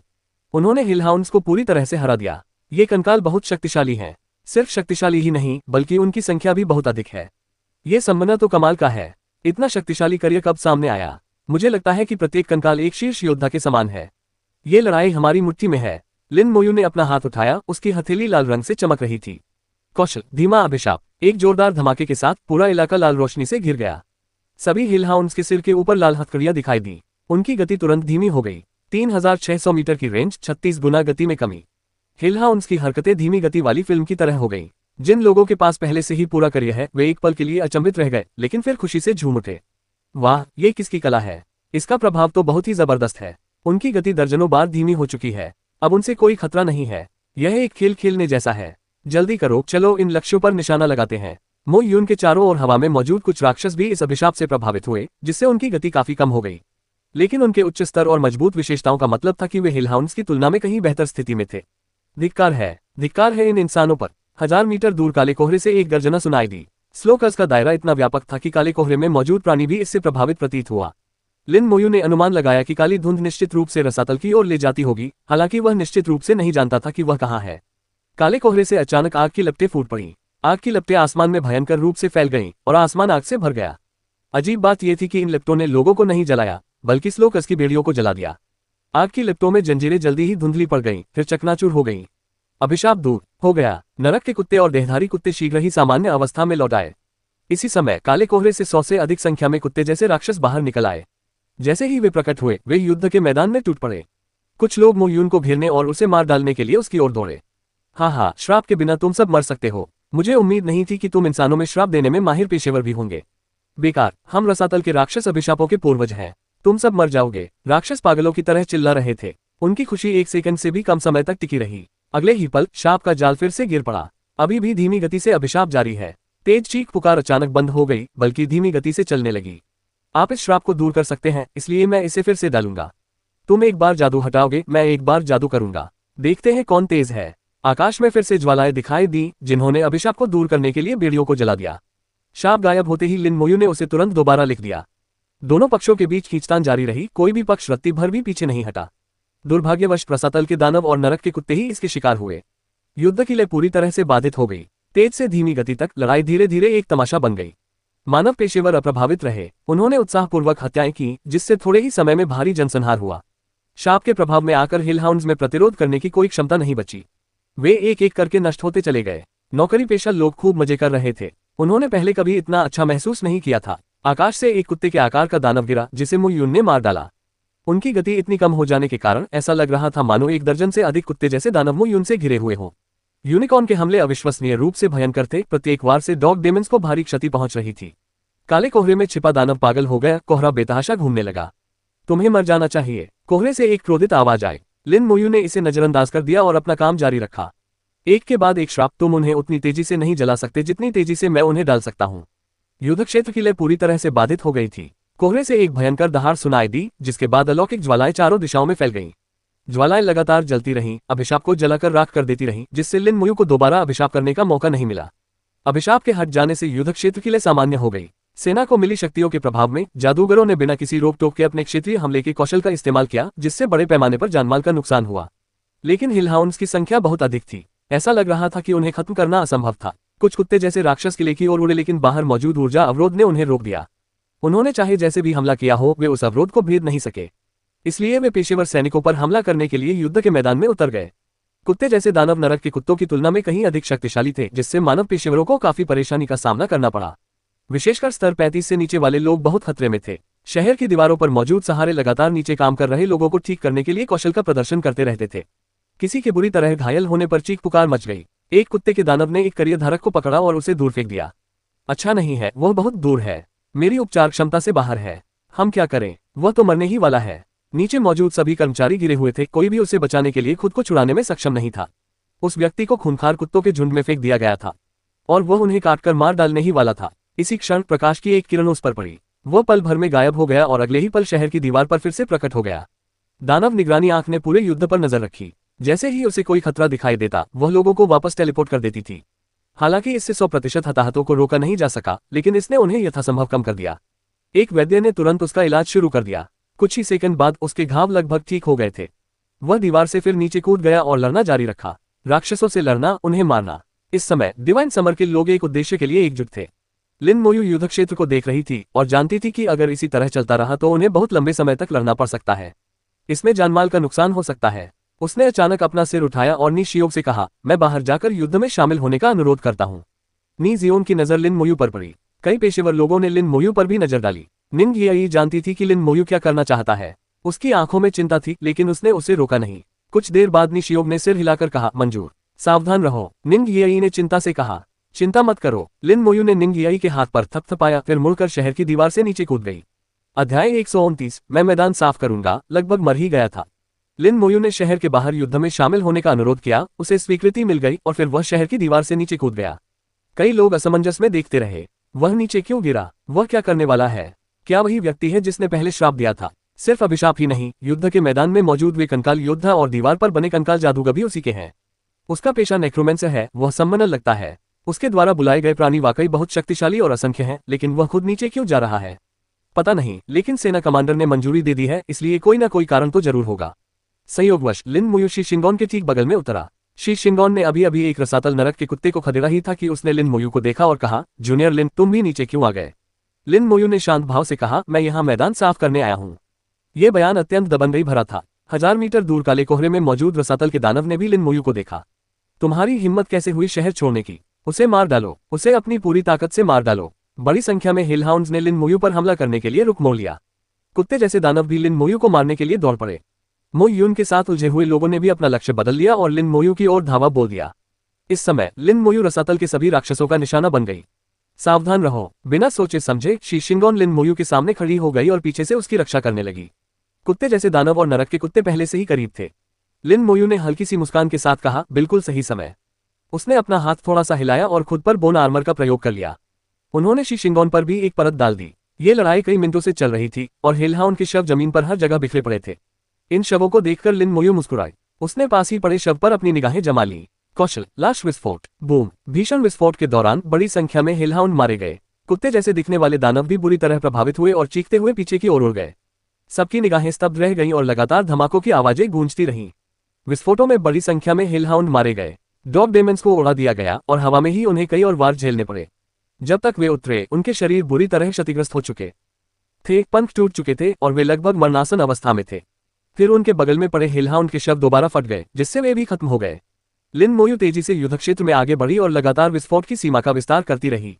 अगर कोई बच भी गया तो कंकाल योद्धा जाकर उसे खत्म कर देंगे। शहर की दीवार पर मौजूद कंकाल जादूगर नीचे कूद गए और युद्ध क्षेत्र में बचे हुए सैनिकों को खत्म करने के लिए टूट पड़े। किसी को भी भागने नहीं दिया। अनजाने में ही युद्ध रुक गया। सभी लोग हैरानी से उसकी ओर देखने लगे। लिन मोयू मृत्यु के देवता के समान था, जो अपने पीछे किसी को जीवित नहीं छोड़ता था। ये किस तरह का कौशल है? ये तो डरावना है। ये बेहद शक्तिशाली है। युद्ध के मैदान में ये कौशल वास्तव में एक सर्वोच्च हथियार है। हे भगवान, वह अकेले ही मैदान साफ कर सकता है। हम तो बिल्कुल बेकार लग रहे हैं। वह कई शक्तिशाली कंकालों को बुला सकता है, श्राप दे सकता है और बड़े पैमाने पर हमले कर सकता है। ये क्षमता अजेय है। एक नेक्रोमेंसर इतना शक्तिशाली कैसे हो सकता है? निंग ये इतनी मुस्कुराई कि उसकी आंखें सिकुड़ गईं। लिन मोयू जितनी शक्तिशाली होती जा रही थी, उसे उतनी ही खुशी महसूस हो रही थी। महज कुछ मिनटों के बाद लिन मोयू कंकाल योद्धाओं से घिरी हुई युद्धभूमि पर खड़ी थी। युद्ध क्षेत्र में अब कोई रसातल राक्षस नहीं बचा था। हवा में ही मोयून ने लिन मोयू और उसके कंकालों को देखा। उसकी आंखों में अभी भी कुछ घृणा थी, लेकिन यह उससे कहीं बेहतर था जब उसने उसे पहली बार देखा था। काली धुंध बेतहाशा उमड़ रही थी और अंदर से एक आवाज आई, तुम मेरे छोटे कुत्तों को तुमने ही मारा था। मैं तुम्हें याद रखूंगा, दिव्य ग्रीष्म साम्राज्य के मानव लिन मोयू जादूगर। मैं तुम्हें याद रखूंगा। मैं तुम्हें जरूर मारूंगा, पक्का। कोहरे से पागल और क्रूर आवाजें आ रही थीं। कोहरे को लिन मोयू से घोर नफरत हो गई थी। लिन मोयू ने रसातल दानव राजा की धमकियों पर कोई ध्यान नहीं दिया और इसके बजाय काले कोहरे की ओर चलने लगी। शहर की दीवार पर तैनात पदाधिकारियों के चेहरे सदमे के बीच असमंजस भरे लग रहे थे। वह क्या कर रहा है? पता नहीं। वह काले कोहरे पर हमला तो नहीं करेगा, है ना? वह तो रसातल दानव राजा द्वारा बनाया गया एक टेलीपोर्टेशन तंत्र है। हमारे स्तर के लोग उससे निपट नहीं सकते। उसके कंकालों को देखो। कंकाल तेजी से कुत्ते दानव के शवों को घसीटते हुए ला रहे थे। वे लिन मोयू के पास से भागे और लाशों को काले कोहरे की ओर फेंक दिया। जैसे ही कुत्ते दानव के शव धुंध में गिरने ही वाले थे, लिन मोयू ने उन्हें विस्फोटित करने के लिए अपनी क्षमता का प्रयोग किया। एक के बाद एक धमाकों की आवाजें गूंज उठी। कंकाल योद्धाओं ने कम से कम 30 शव फेंक दिए। सभी को विस्फोटित कर दिया गया। काली धुंध पहले से कई गुना अधिक उग्रता से मंथन कर रही थी, लगातार विकृत हो रही थी और विक्षेपित हो रही थी। भीतर से दहाड़ें सुनाई दी, तुम मौत को दावत दे रहे हो। मैं तुम्हें मार डालूंगा, मैं तुम्हें निश्चित रूप से मार डालूंगा। लिन मोयू ने आह भरी। जैसा कि उम्मीद थी, वह इसे नुकसान नहीं पहुंचा सका। दूसरी तरफ का स्तर बहुत ऊंचा था। केवल 30 से अधिक स्तर के डॉग डेमन के शवों का उपयोग करके उसे नुकसान पहुंचाना पूरी तरह से अपर्याप्त था। वह उसके द्वारा स्थापित टेलीपोर्टेशन सिस्टम को भी नष्ट नहीं कर सका। लिन मोयू जानता था कि उसे अभी बहुत लंबा रास्ता तय करना है। इसी क्षण काले कोहरे में अचानक भयंकर ज्वालाओं से जलती हुई एक आंख प्रकट हुई। जैसे ही जलती हुई आंख दिखाई दी, लिन मोयू को रीढ़ की हड्डी में सिहरन महसूस हुई और वह तुरंत पीछे हट गया। उसी समय कंकाल योद्धा उसके सामने प्रकट हुए और उसके और धधकती आंख के बीच में आ गए। धधकती हुई आंख से आग की एक किरण निकली और सीधे लिन मोयू की ओर बढ़ी। सामने खड़े कंकाल योद्धा चींटियों की तरह उड़ गए। वे इसे रोकने में बिल्कुल असमर्थ थे। अग्नि की किरण लिन मोयू से टकराए और उसका अस्थि कवच तेज रोशनी से फट गया। लिन मोयू को जैसे किसी ने जोर से मारा हो, वह तुरंत पीछे की ओर उड़ गई। बोन आर्मर पहने हुए ये पहली बार था जब उसे पीछे धकेला गया था। दरार, एक तीखी आवाज सुनाई दी। 2 सेकंड तक पकड़े रहने के बाद हड्डी का कवच चकनाचूर हो गया।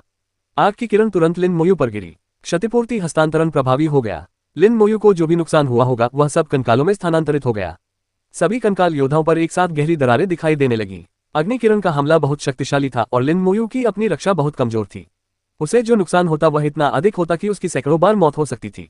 इस क्षति ने कंकालों की संरचना और रक्षा प्रणाली की अनदेखी की, जिससे सीधे तौर पर चोटें उत्पन्न हुई। कंकाल योद्धा सभी घायल हो गए थे। लिन मोयू घबराया नहीं, बल्कि पीछे हटते हुए उसने अपने ऊपर अस्थि कवच की एक और परत डाल ली। नए बोन आर्मर से सफेद रोशनी निकली जो 2 सेकंड तक रही और फिर बिखर गई। इस समय तक दानव निगरानी आंख ने प्रतिक्रिया कर दी थी। लिन मोयू तुरंत गायब हो गई और शहर की दीवार पर पुनः प्रकट हुई। बिना किसी रुकावट के आग की किरण किले की दीवार से टकरा गई।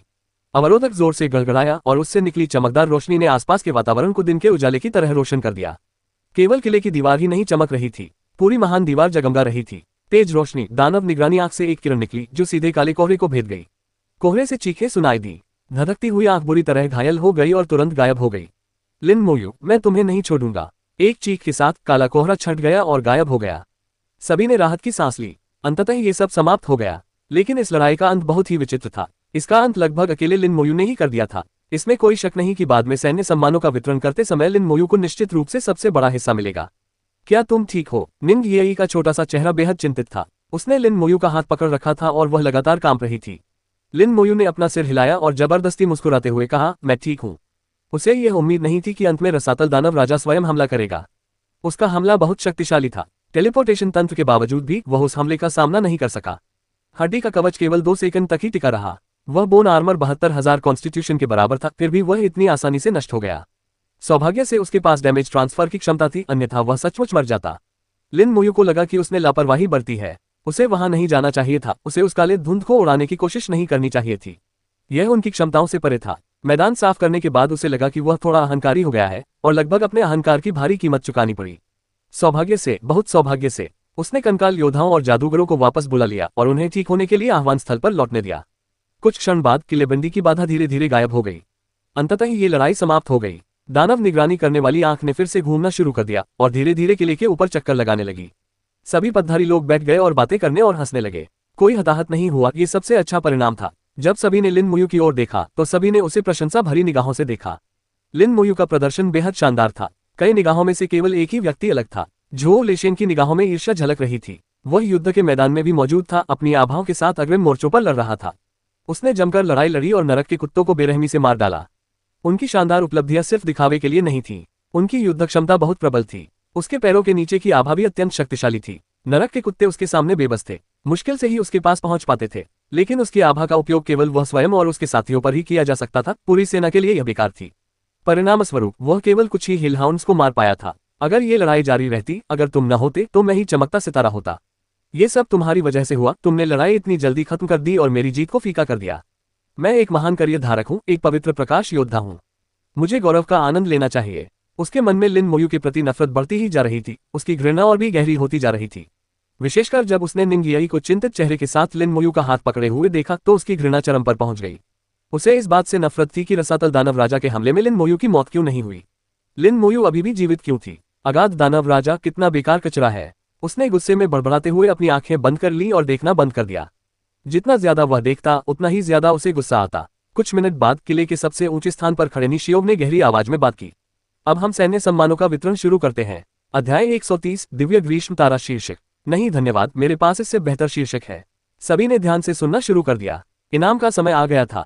हालांकि चंदे के आधार पर लिन मोयू को निश्चित रूप से सबसे बड़ा हिस्सा मिलेगा, फिर भी उन्हें एक अच्छी खासी रकम मिलनी चाहिए। जैसा कि सभी को उम्मीद थी, सेना कमांडर निशियोव की आवाज सुनाई दी। इस लड़ाई में हमने 20,000 एबिस हेलहाउंड्स को मार गिराया। शहर की रक्षा के लिए 3,000 सैन्य सम्मान, पीछे न हटने या दुबकने वाले किसी भी व्यक्ति के लिए 2,000 सैन्य पुण्य। कुल सैन्य उपलब्धियां 25,000। हमारे पास कुल 1,052 पेशेवर सैन्यकर्मी हैं। लिन मोयू और मोयून को छोड़कर सभी को 20 सैन्य योग्यताएं मिलती हैं। मोयून को 500 सैन्य योग्यताएं मिलती हैं। लिन मोयू को 3,500 सैन्य योग्यताएं मिलती हैं। सभी के चेहरे पर, जैसा कि उम्मीद थी, वाला भाव था। हालांकि 20 सैन्य योग्यताएं कम लग रही थी, लेकिन ये बुरा नहीं था। आमतौर पर 20 सैन्य योग्यताएं प्राप्त करने के लिए 20 हेलहाउंड्स को मारना पड़ता है। 5 लोगों की टीम के लिए प्रत्येक व्यक्ति को 20 प्राप्त करने के लिए 100 लोगों को मारना होगा। शहर की रक्षा के कुछ ही मिनटों में 20 मेरिट प्राप्त करना काफी अच्छा था। मोयून को 500 पुण्य मिलने पर किसी ने आपत्ति नहीं जताई। उसने अकेले ही 2 कुत्ते राक्षसों और कई नरक कुत्तों को मार डाला था। जहां तक लिन मोयू की बात है, वे केवल प्रशंसा ही व्यक्त कर सके। उसके हाथों कम से कम 80% हेलहाउंड मारे गए। 100 डॉग डेमन्स में से मोयून ने 2 को मार गिराया, बाकी सभी को लिन मोयू ने उड़ा दिया। युद्ध की शुरुआत में उसके श्राप के बिना यह इतना आसानी से नहीं हो पाता। लिन मोयू को 3,500 पुण्य प्राप्त होने पर कुछ ही लोगों ने असहमति जताई। यहां तक कि मोयून को भी कोई आपत्ति नहीं थी। केवल झोउ लेशिंग ही नाखुश थे। ऐसा क्यों है कि मुझे सिर्फ 20 मिलते हैं जबकि उसे 3,500 मिलते हैं? मुझे उसका एक अंश भी क्यों नहीं मिलता? मैं एक होली लाइट नाइट हूं, मेरा करियर शानदार है, मैं उससे कमतर कैसे हो सकता हूं? लेकिन वह इन बातों को सिर्फ सोचने की हिम्मत करता था, उन्हें जोर से कहने की नहीं, वरना उसका भविष्य बर्बाद हो जाता। सेना में आदेश सर्वोपरि थे। कमांडर का वचन ही सर्वोपरि था। किसी को भी आपत्ति करने का अधिकार नहीं था। जैसे जैसे उपलब्धियां मिलती गईं, सैन्य बैच चमकने लगे। कई लोगों के रैंक में वृद्धि हुई। कुछ लोग पदोन्नति से बस एक कदम दूर थे और थोड़ी सी योग्यता ही उनका पद बढ़ाने के लिए काफी थी। निंग याई खुशी से उछल पड़ी क्योंकि उसे 2 सितारा निजी होटल में पदोन्नति मिल गई थी। उसने कुछ नहीं किया, फिर भी उसे 20 पुण्य मिले। छोटी बच्ची बहुत खुश थी। लिन मोयू का बैच विशेष रूप से चमक रहा था, अन्य की तुलना में कई गुना अधिक चमकीला। उसके बैच पर लगातार तारे दिखाई देते रहे। 6, 7, 8, 10 तक पहुंचने के बाद बैच अचानक बदल गया। सफेद सिपाही बैच से लेकर चांदी के लेफ्टिनेंट बैच तक। लेफ्टिनेंट का पद पहले से ही एक अधिकारी का पद था। युद्ध के मैदान में साधारण सैनिक, चाहे उनका स्तर कुछ भी हो, उन्हें सर कहकर संबोधित करते थे। भले ही आप लेवल 50 पर हो, भले ही आपने अपना दूसरा परिवर्तन पूरा कर लिया हो, जब तक आपकी रैंक लिन मोयू से अधिक नहीं है, आपको सम्मानपूर्वक उन्हें सर कहकर संबोधित करना होगा। ये सैन्य नियम थे जिनका पालन युद्ध के मैदान में किया जाना था।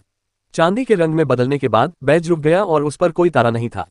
3,500 उपलब्धियों में से 500 उपलब्धियों ने लिन मोयू के पद को बढ़ाकर 10 सितारा सिपाही का दर्जा प्राप्त कर दिया। शेष 3,000 अंकों ने उन्हें 10 सितारा सिपाही से लेफ्टिनेंट बना दिया। लेफ्टिनेंट के पद के लिए प्रत्येक अतिरिक्त स्टार के लिए 10,000 योग्यताओं की आवश्यकता होती थी। 100 गुना अधिक। सैन्य रैंक बढ़ाना बहुत मुश्किल हो गया था। सिर्फ कुछ हेलहाउंड्स को मारना काफी नहीं था। महत्वपूर्ण पुण्य प्राप्त करने के लिए किसी को मौलिक युद्ध क्षेत्र की गहराई में जाना पड़ता था, या फिर वास्तविक रसातल राक्षसों का शिकार करने के लिए रसातल में प्रवेश करना पड़ता था। निंग याई ने लिन मोयू के कंधे पर लगे बैच को देखा और कहा, वाह, अब आप लेफ्टिनेंट बन गए हैं। नमस्कार महोदय। उसने शरारती अंदाज में लिन मोयू को सलाम किया, जिससे वह एक तरफ तो खुश हुआ और दूसरी तरफ चिढ़ भी गया। निंग याई ने खुशी से कहा, आप शायद अब तक के सबसे युवा लेफ्टिनेंट हैं। लिन मोयू की उम्र केवल 18 वर्ष थी। उसने अभी अभी बड़ी परीक्षा पूरी की थी। इस उम्र में करियर बनाने वाले लोग या तो उन्नत अकादमियों में थे या फिर बाहर अपना रास्ता बनाने के लिए पढ़ाई छोड़ चुके थे। उसके अलावा और कौन 20 जोड़ लेवल तक पहुंच सकता है, एलिमेंटल बैटलफील्ड में आ सकता है और इतने सारे एबिस मॉन्स्टर्स को मार सकता है। इस उम्र में लेफ्टिनेंट का होना वाकई अभूतपूर्व था। कई लोग अपनी पदोन्नति से बहुत खुश थे, जब तक प्रकाश पूरी तरह से गायब न हो जाए। सेना कमांडर निशियोव ने आगे कहा, लिन मोयू 18 वर्ष की आयु में हमारे देश की सबसे युवा लेफ्टिनेंट है। उन्हें विशेष रूप से दिव्य ग्रीष्म तारा की उपाधि से सम्मानित किया गया है। जैसे ही उसने बोलना समाप्त किया, लिन मोयू के बैच से तेज रोशनी निकली और वह पूरी तरह से उसके चारों ओर छा गया। प्राप्त उपाधि दिव्य ग्रीष्म तारा। दिव्य ग्रीष्म तारा, सभी गुण जोड़ 300, कौशल लागत -20%, क्षति में कमी 10%। लिन मोयू ने उपाधि के गुणों पर गौर किया। यह उसकी ड्रैगन वॉरियर किंग उपाधि से कहीं अधिक खराब थी। इसके अलावा दोनों उपाधियां एक साथ नहीं रह सकती थीं। उन्हें केवल एक ही उपाधि चुननी थी। निस्संदेह वह ड्रैगन वॉरियर किंग की उपाधि ही चुनेगा। निशियोव ने एक अजीब सा भाव दिखाया, क्या आपके पास पहले से ही कोई उपाधि है? उनके शब्दों ने सबका ध्यान आकर्षित किया। किसी को उम्मीद नहीं थी कि लिन मोयू के पास पहले से ही कोई किताब होगा। उपाधियां आसानी से प्राप्त नहीं होती थीं। परिस्थितियां अत्यंत कठिन थीं। एक समय में केवल एक ही व्यक्ति एक ही पद धारण कर सकता था। यह स्पष्ट नहीं था कि इससे पहले डिवाइन समर स्टार का खिताब किसके पास था। लेकिन जब लिन मोयू डिवाइन समर एम्पायर में सबसे कम उम्र के लेफ्टिनेंट बने तो यह उपाधि उन्हें स्वतः ही मिल गई। लिन मोयू ने सिर हिलाते हुए कहा, हाँ, मेरे पास एक उपाधि है। नी शियोग ने पूछा, आपने इसे कैसे प्राप्त किया? ड्रैगन फ्रंटलाइन आउटपोस्ट कालकोट्री, हेल कठिनाई स्तर। लिन मोयू ने इसे छुपाया नहीं। इसे छिपाने की कोई जरूरत नहीं थी। वैसे भी दूसरे इसे छीन नहीं सकते थे। बहुत खूब। लिन मोयू के शब्दों ने हंगामा खड़ा कर दिया। वहां मौजूद हर कोई सदमे से स्तब्ध रह गया। उन्हें विश्वास ही नहीं हो रहा था। आमतौर पर गर्व करने वाली मु यून भी अब लिन मोयू को अविश्वास भरी नजरों से देख रही थी। उसने इससे पहले भी अकेले ही यह यात्रा करने की कोशिश की थी, लेकिन अंततः उसे अपमानित होकर भागना पड़ा। तो ये किंवदंती सच निकली। हेल डिफिकल्टी आउटपोस्ट डंजन का वाकई एक नाम है। उसने सचमुच हेल डिफिकल्टी वाले आउटपोस्ट डंजन को अकेले ही पार कर लिया। हे भगवान, ये कैसे संभव है? क्या मनुष्य ऐसा कर सकते हैं? मुझे लगा था कि वह उपाधि सिर्फ एक अफवाह है, लेकिन यह वास्तव में सच है। शायद सिर्फ वही ऐसा कर सकता है। इतने शक्तिशाली आह्वान करने की शक्ति और किसके पास है? चर्चाएं और तेज होती गईं। नी शियोग चिल्लाया, चुप रहो। सब लोग तुरंत चुप हो गए। सेना का विघटन अभी नहीं हुआ था। नी शियोग अभी भी सर्वोच्च सेनापति थे। प्रकाश की एक चमक के साथ लिन मोयू टेलीपोर्ट होकर नी शियोग के पास पहुंच गई।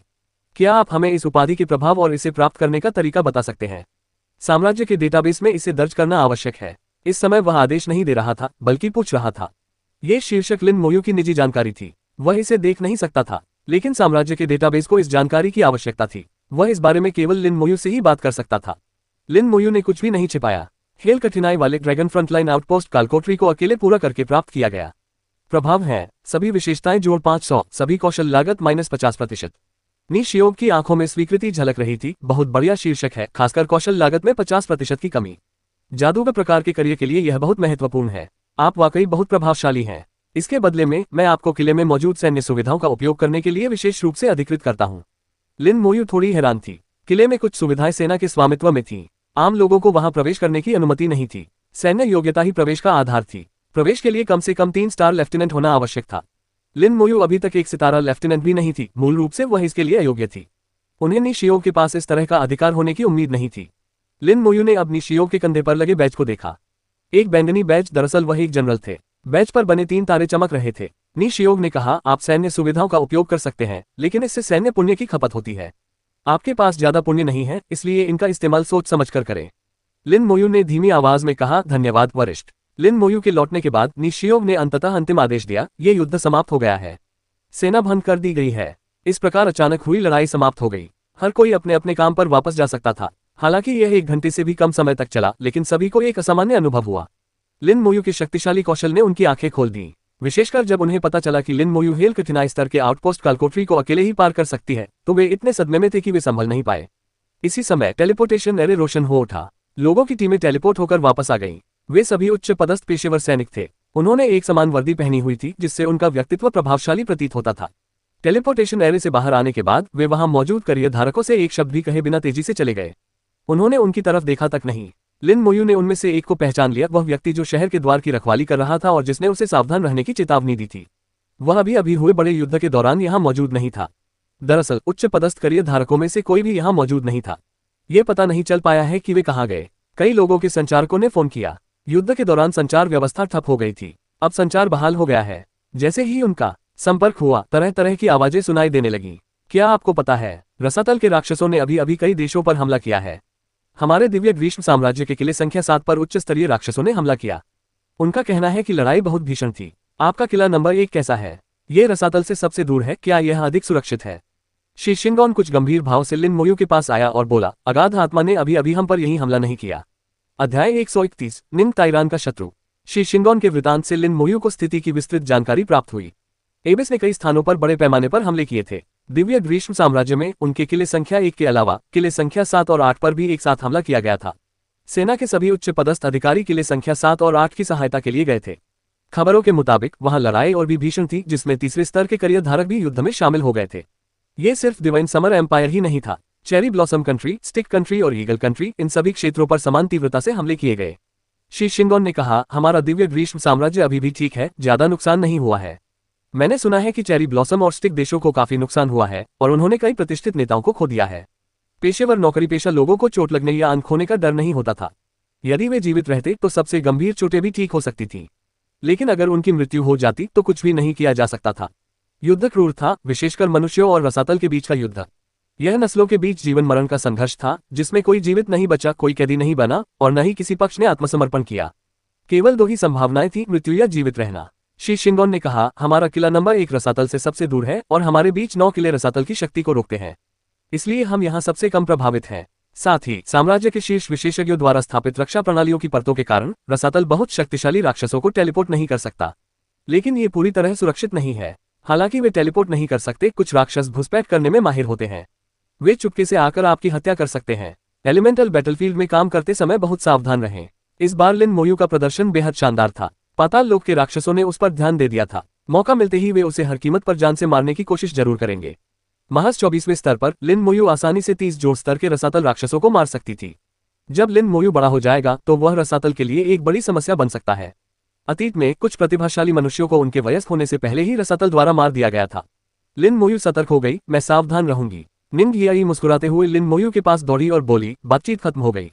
लिन मोयू ने सिर हिलाते हुए कहा, हाँ, कालकोठरी में दोबारा जाने से पहले शहर में थोड़ा आराम कर लेते हैं।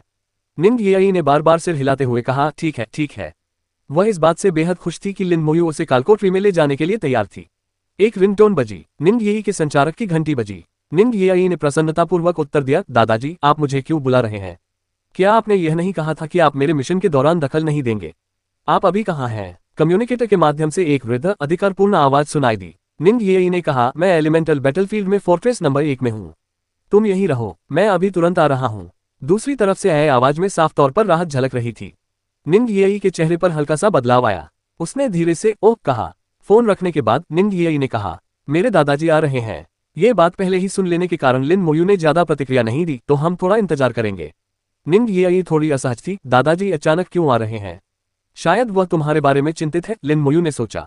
यही बात होनी चाहिए। संचार के साधन पहले अवरुद्ध हो गए थे। बूढ़े व्यक्ति का अपनी पोती के बारे में चिंतित होना स्वाभाविक था। कुछ मिनट बाद टेलीपोर्टेशन सरणी में एक बूढ़ा व्यक्ति प्रकट हुआ। उस बूढ़े व्यक्ति ने दिव्य ग्रीष्म साम्राज्य की विशिष्ट पोशाक पहन रखी थी और वह काफी उत्साही दिख रहा था। दादाजी, निंग याई ने मधुर स्वर में पुकारा। लिन मोयू की आंखें थोड़ी सिकुड़ गईं। ये बूढ़ा व्यक्ति असाधारण था। उसके पास समर कैपिटल यूनिवर्सिटी का प्रतीक चिन्ह था, जिससे पता चलता था कि वह वहीं से था।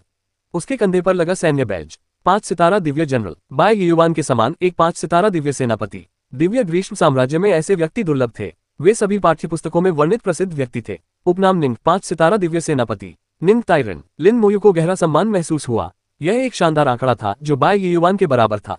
अप्रत्याशित रूप से वह निंग याई के दादा थे, इसलिए इसमें कोई आश्चर्य की बात नहीं है कि निंग याई को मध्यवर्ती कौशल स्क्रॉल की परवाह नहीं थी। तो वह वास्तव में निंग ताइरान की पोती थी। निंग ताइरान टेलीपोर्टेशन घेरे से बाहर निकला। निंग याई को सुरक्षित देखकर उसने राहत की सांस ली, लेकिन अगले ही पल उसकी आंखें सिकुड़ गईं, पुतलियां छोटी हो गईं, जिससे एक खतरनाक रोशनी दिखाई दी। उन्होंने अपनी प्यारी पोती को एक शरारती बच्चे का हाथ पकड़े हुए देखा। सबसे अहम बात यह थी कि उसने इस बदमाश को पहचान लिया था। लिन मोयू, निंग ताइरान ने धीमी आवाज में चिल्लाया। लिन मोयू अचंभित रह गई, तुम मुझे जानते हो? शरारती बच्चे, अपना पंजा छोड़ दो। निंग ताइरान ने फिर से चिल्लाया। तुमने क्या कहा? लिन मोयू अचंभित रह गई, एक पल के लिए भी कोई प्रतिक्रिया नहीं दी। इस महान व्यक्तित्व का स्वभाव काफी गुस्सैल लग रहा था, लेकिन निंग याई समझ गई। उसने नाक सिकुड़ी और लिन मोयू के सामने खड़ी होकर बोली, दादाजी, आप क्या कर रहे हैं? निंग याई को देखते ही निंग ताइरान का प्रभावशाली व्यक्तित्व तुरंत गायब हो गया। उसने जबरदस्ती मुस्कुराते हुए कहा, कुछ नहीं, बस इस लड़के की हिम्मत परख रहा था। ठीक लग रहा है। निंग याई ने नाराजगी जताते हुए कहा, तुम्हें मोयू को धमकाने की इजाजत नहीं है, वरना मैं तुमसे बात करना बंद कर दूंगी। निंग ताइरान का चेहरा एकदम बदल गया। ऐसा नहीं चलेगा। चिंता मत करो, दादाजी उसे परेशान नहीं करेंगे, वरना वह बाय युवान दादाजी के तहखाने को तोड़ डालता। ये हुई ना बात। निंग याई संतुष्ट दिख रही थी। उसने लिन मोयू की ओर मुड़कर कहा, ये मेरे दादाजी हैं। आपने शायद उनका नाम पहले ही जान लिया होगा, इसलिए मैं उनका परिचय नहीं दूंगी। लिन मोयू ने सिर हिलाते हुए कहा, नमस्कार सीनियर निंग। निंग ताइरान ने हाथ हिलाते हुए कहा, ठीक है, ठीक है, इतना विनम्र होने की जरूरत नहीं है। लिन मोयू के प्रति उनका रवैया अब भी अच्छा नहीं था, लेकिन निंग याई की मौजूदगी के कारण निंग ताइरान अपने गुस्से को काबू में रख रहा था। हालांकि उसकी निगाहें लगातार उनके हाथों पर टिकी हुई थीं। निंग याई ने लिन मोयू को कसकर पकड़ रखा था और उसे छोड़ने को तैयार नहीं थी। वह बेबस थी। निंग याई ने कहा, तुम इतनी जल्दी में मुझसे मिलने क्यों आए? निंग ताइरान ने अपनी दाढ़ी पर फूंक मारते हुए कहा, मैं तुम्हें वापस लेने आया हूँ। तुम्हारे उस मूर्ख चाचा ने तुम्हें एक मिशन के लिए एलिमेंटल बैटलफील्ड में आने दिया।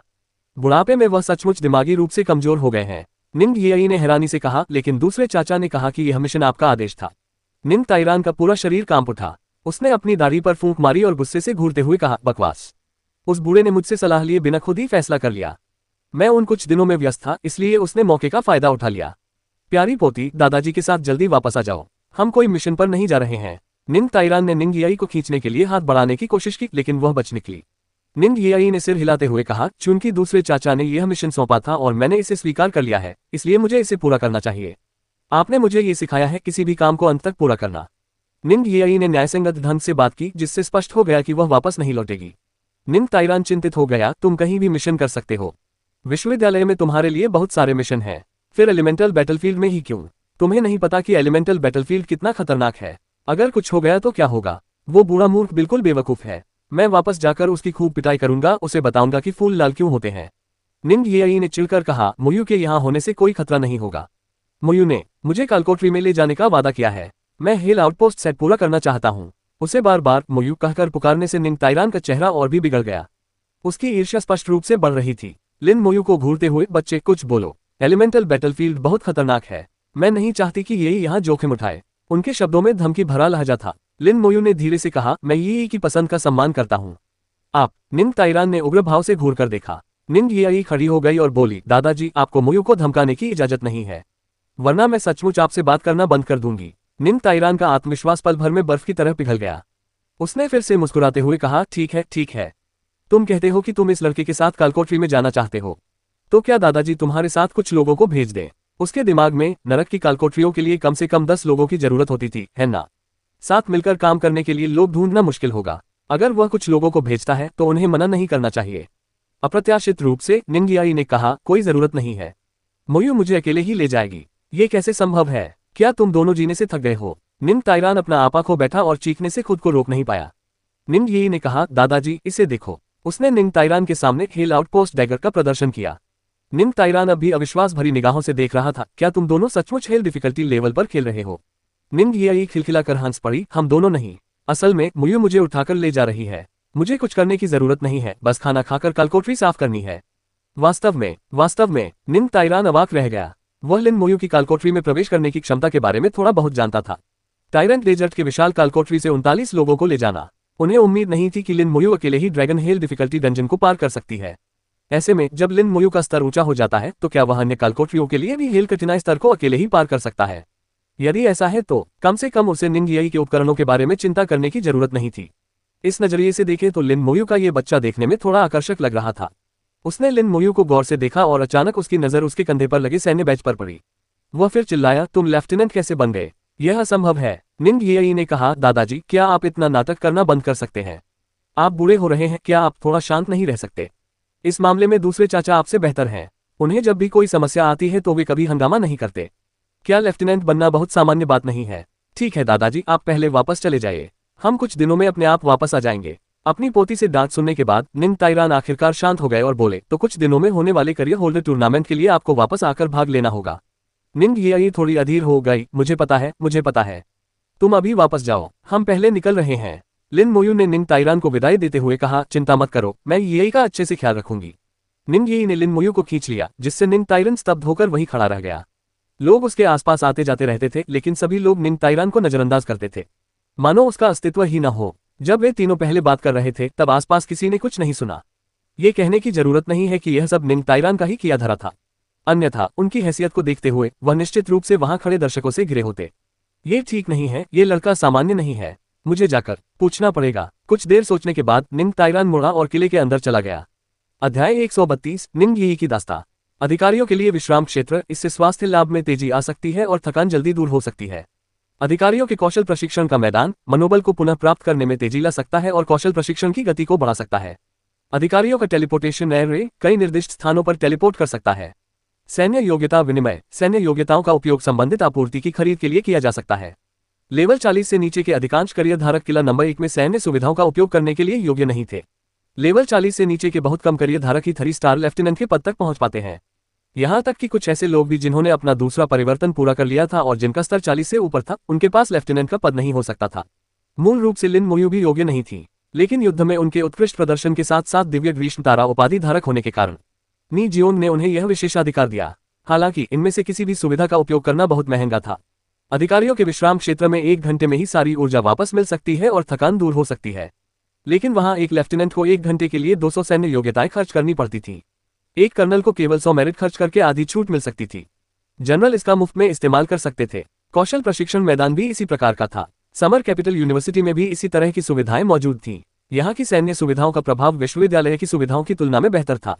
लिन मोयू की राय में यह सामान्य बात थी। आखिरकार सैन्य योग्यता हासिल करना कठिन था। इतनी योग्यताएं खर्च करने के बाद भी अगर परिणाम अच्छे न हो तो फिर कौन आएगा। विश्वविद्यालय के अंकों की तुलना में सैन्य योग्यता अर्जित करना कहीं अधिक कठिन था। ये योग्यताएं वास्तविक हत्याओं के माध्यम से ही प्राप्त की जाती थीं। लिन मोयू और निंगियाई ने हाथ में हाथ डालकर सैन्य योग्यता विनिमय कार्यक्रम में प्रवेश किया। साम्राज्य में उसका विनिमय केंद्र था, विश्वविद्यालय में उसका अंक विनिमय केंद्र था और अप्रत्याशित रूप से यहाँ एक सैन्य योग्यता विनिमय केंद्र भी था। लिन मोयू ने एक्सचेंज में बेची जा रही वस्तुओं को देखा। वहां कोई उपकरण या इसी तरह की वस्तुएं नहीं थी। केवल कुछ ऐसी औषधियां बेची जा रही थी जो बाहर बहुत कम देखने को मिलती थी। मिलिट्री मेरिट एक्सचेंज में थकान दूर करने वाली दवाएं देखकर लिन मोयू की आंखें चमक उठी। ये वही थकान दूर करने वाली दवा थी जो उसने शूहान से खरीदी थी। एक बोतल के 200 सैन्य गुण, बहुत महंगा। एबिस हेलहाउंड्स द्वारा गणना के अनुसार इसे खरीदने के लिए 200 को मारना होगा। यहां तक कि डॉग डेमन्स को भी मारने के लिए 2 को मारना पड़ेगा। इस तरह से सोचने पर शूहान द्वारा उससे केवल 500 अंक मांगना एक बहुत अच्छा सौदा था। शापरोधी औषधि 30 मिनट के लिए शाप प्रतिरोधक क्षमता बढ़ाती है। Pub future ads. तत्वीय प्रतिरोध औषधि 30 मिनट के लिए तत्वीय आक्रमण प्रतिरोध को 50% तक बढ़ाती है। नियंत्रण प्रतिरोध औषधि 30 मिनट के लिए नियंत्रण कौशल प्रतिरोध को 50% तक बढ़ाती है। दुर्भाग्यवश ये तीनों औषधियां केवल स्वयं पर ही काम कर सकती थीं, संबंध के लिए बेकार थीं। अन्यथा नरक की कालकोठरियां बहुत आसान हो जाती। कालकोठरी से भागने का ताबीज किसी भी कालकोठरी से तुरंत बाहर निकल सकता है।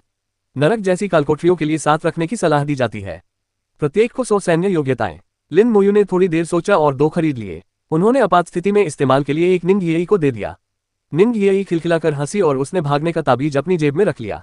लिन मोयू उसे जो भी देती थी वह उससे खुश रहती थी। मिलिट्री मेरिट एक्सचेंज में कुछ रिकवरी पोशन भी बेचे जाते थे। जूनियर रिकवरी पोशन इस्तेमाल करने पर चोटों को ठीक करता है और 500 स्पिरिट पावर बहाल करता है। 1 मिनट का कूल डाउन। युद्ध के मैदान में लड़ाई का हर 1 सेकंड मायने रखता है। एक ही औषधि से 2 प्रभावों को संभाल पाना स्वाभाविक रूप से 2 औषधियां पीने से बेहतर था और इसका उपचार प्रभाव सामान्य औषधियों से कहीं अधिक था। यहाँ तक कि सबसे कम शक्तिशाली औषधि भी 500 आध्यात्मिक शक्ति बहाल करते हुए अधिकांश चोटों को ठीक कर सकती थी। आत्मा शक्ति की बहाली अकेले ही एक जूनियर स्पिरिट पोशन की तुलना में 5 गुना अधिक थी। उपचार का प्रभाव भी शायद काफी बेहतर था। मुख्य बात 1 मिनट का कूलडाउन था। जब तक आपके पास पर्याप्त मात्रा में औषधियां हैं, आप हर मिनट एक औषधि का उपयोग कर सकते हैं। बेशक इसकी कीमत भी काफी अधिक थी, प्रति बोतल 100 सैन्य योग्यताएं। लिन मोयू ने सोचा अगर उसके पास पर्याप्त सैन्य योग्यताएं हो तो शायद वह इन औषधियों में से कुछ खरीदकर कौशल प्रशिक्षण के लिए इस्तेमाल कर सकता है। साथ ही साथ अधिकारी कौशल प्रशिक्षण मैदान में भी इसका उपयोग कर सकता है। शायद इसका प्रभाव रेगिस्तानी फलों के बराबर हो। अभी भी मुख्य बात सैन्य योग्यता ही थी। उसे पर्याप्त सैन्य योग्यता की आवश्यकता थी। कालकोठरी से भागने के ताबीज खरीदने के बाद उसके पास 4000 से भी कम सैन्य योग्यताएं बची थीं। वह अपने सारे गुणों का उपयोग नहीं कर सका।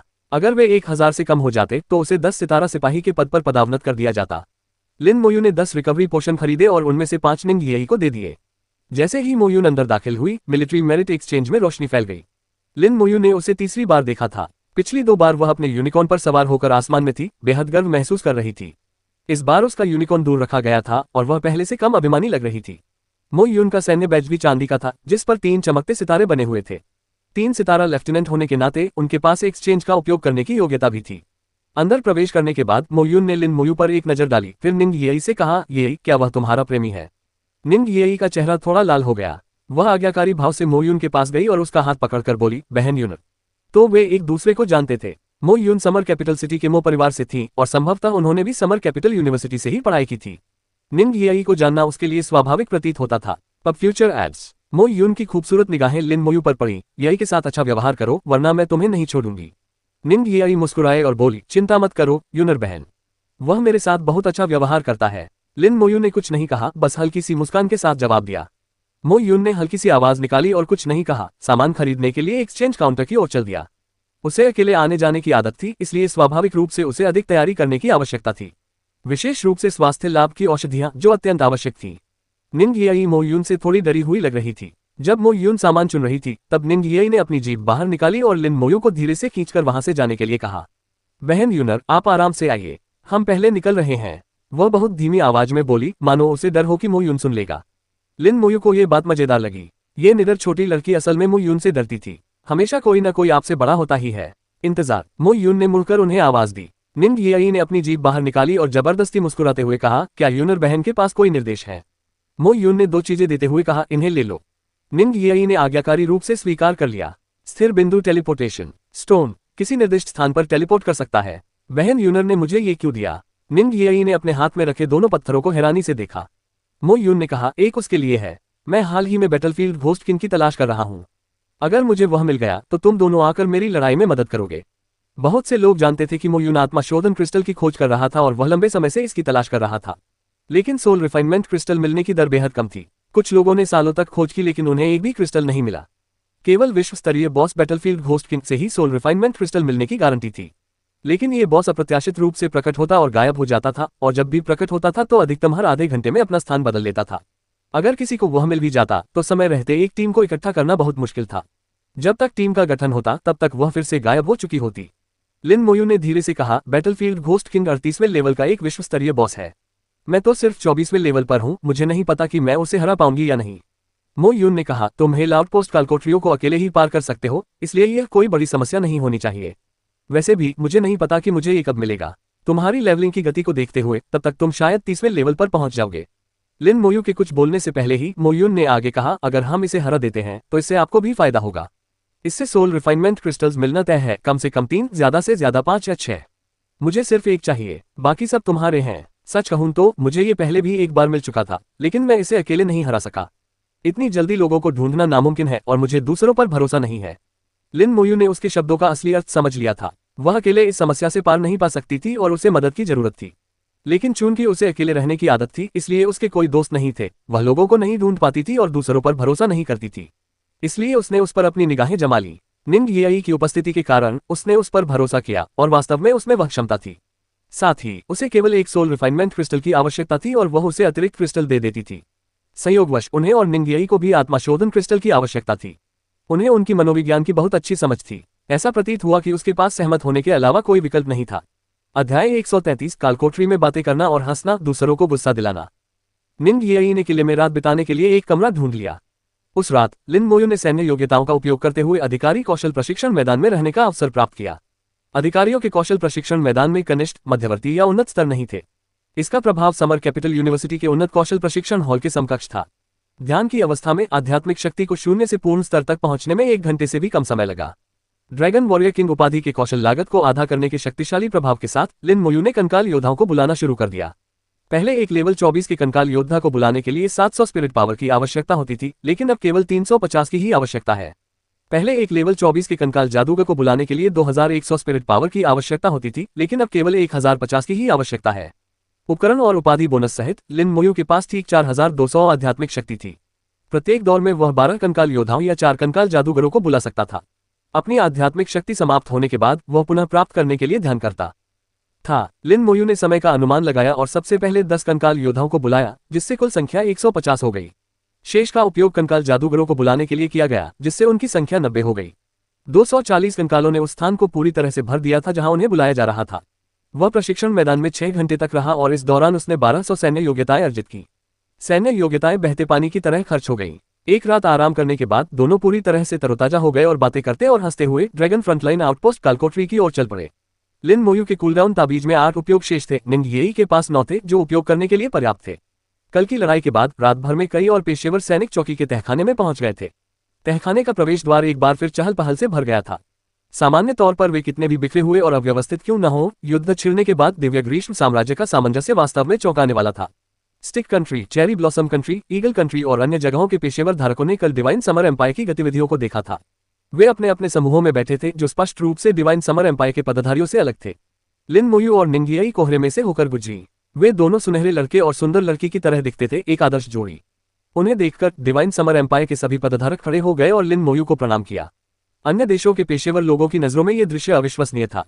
उन्हें पता नहीं था कि क्या हुआ था, क्या चल रहा है, वे सब क्यों खड़े हो गए। पब फ्यूचर एड्स, इन दोनों में क्या खास बात है? लड़का तो साधारण दिखता है, लेकिन लड़की बेहद खूबसूरत है। लिन मोयू को पहचानते ही किसी ने फुफकारते हुए कहा, चुप रहो, वह मृत्यु का देवता है। अगर तुम मरना नहीं चाहते तो उसे उकसाओ मत। मृत्यु का देवता, क्या वह इतना डरावना है? डरावना? वो तुम्हें मुर्गी की तरह मार सकता है। वह व्यक्ति चौंक गया और तुरंत पीछे हट गया। वह कल्पना भी नहीं कर सकता था कि यह मासूम दिखने वाला युवक इतना भयानक कैसे हो सकता है। निंग येई खिलखिलाकर हंस पड़ी, वे सब तुम्हें ही देख रहे हैं। कल युद्ध के मैदान में लिन मोयू के प्रदर्शन ने सभी का सम्मान अर्जित किया। हेल डिफिकल्टी वाले आउटपोस्ट डंजन को अकेले पूरा करना अभूतपूर्व था। 18 साल की उम्र में लेफ्टिनेंट बनना यानी 24वें स्तर का पद हासिल करना ऐसा कारनामा था जो पहले किसी ने नहीं किया था। ऐसे व्यक्ति की भविष्य की उपलब्धियां असीमित थीं। वह संभवतः श्वेत देवता की तरह एक महान हस्ती बन जाएगा। वे उनका सम्मान क्यों नहीं करते? यहाँ तक कि सबसे अहंकारी लोग भी यह गारंटी नहीं दे सकते कि वे श्वेत देवता जैसे व्यक्ति बन सकते हैं। लेकिन उन सभी को लगता था कि जब तक लिन मोयू की मृत्यु नहीं हो जाती तब तक वह दूसरा श्वेत देवता बन सकता है। सबकी निगाहों के सामने लिन मोयू निंग येई के साथ कालकोठरी में दाखिल हुई। अब 150 कंकाल योद्धाओं और 90 कंकाल जादूगरों के साथ। कालकोठरी को चलाना अब और भी आसान और अधिक कुशल हो गया। निंग येई ने शुरू में ही अपनी जेब से स्नैक्स निकाले और खाना शुरू कर दिया। इस लड़की की जेब किसी खजाने की पेटी जैसी लग रही थी जो तरह तरह के स्नैक्स से भरी हुई थी।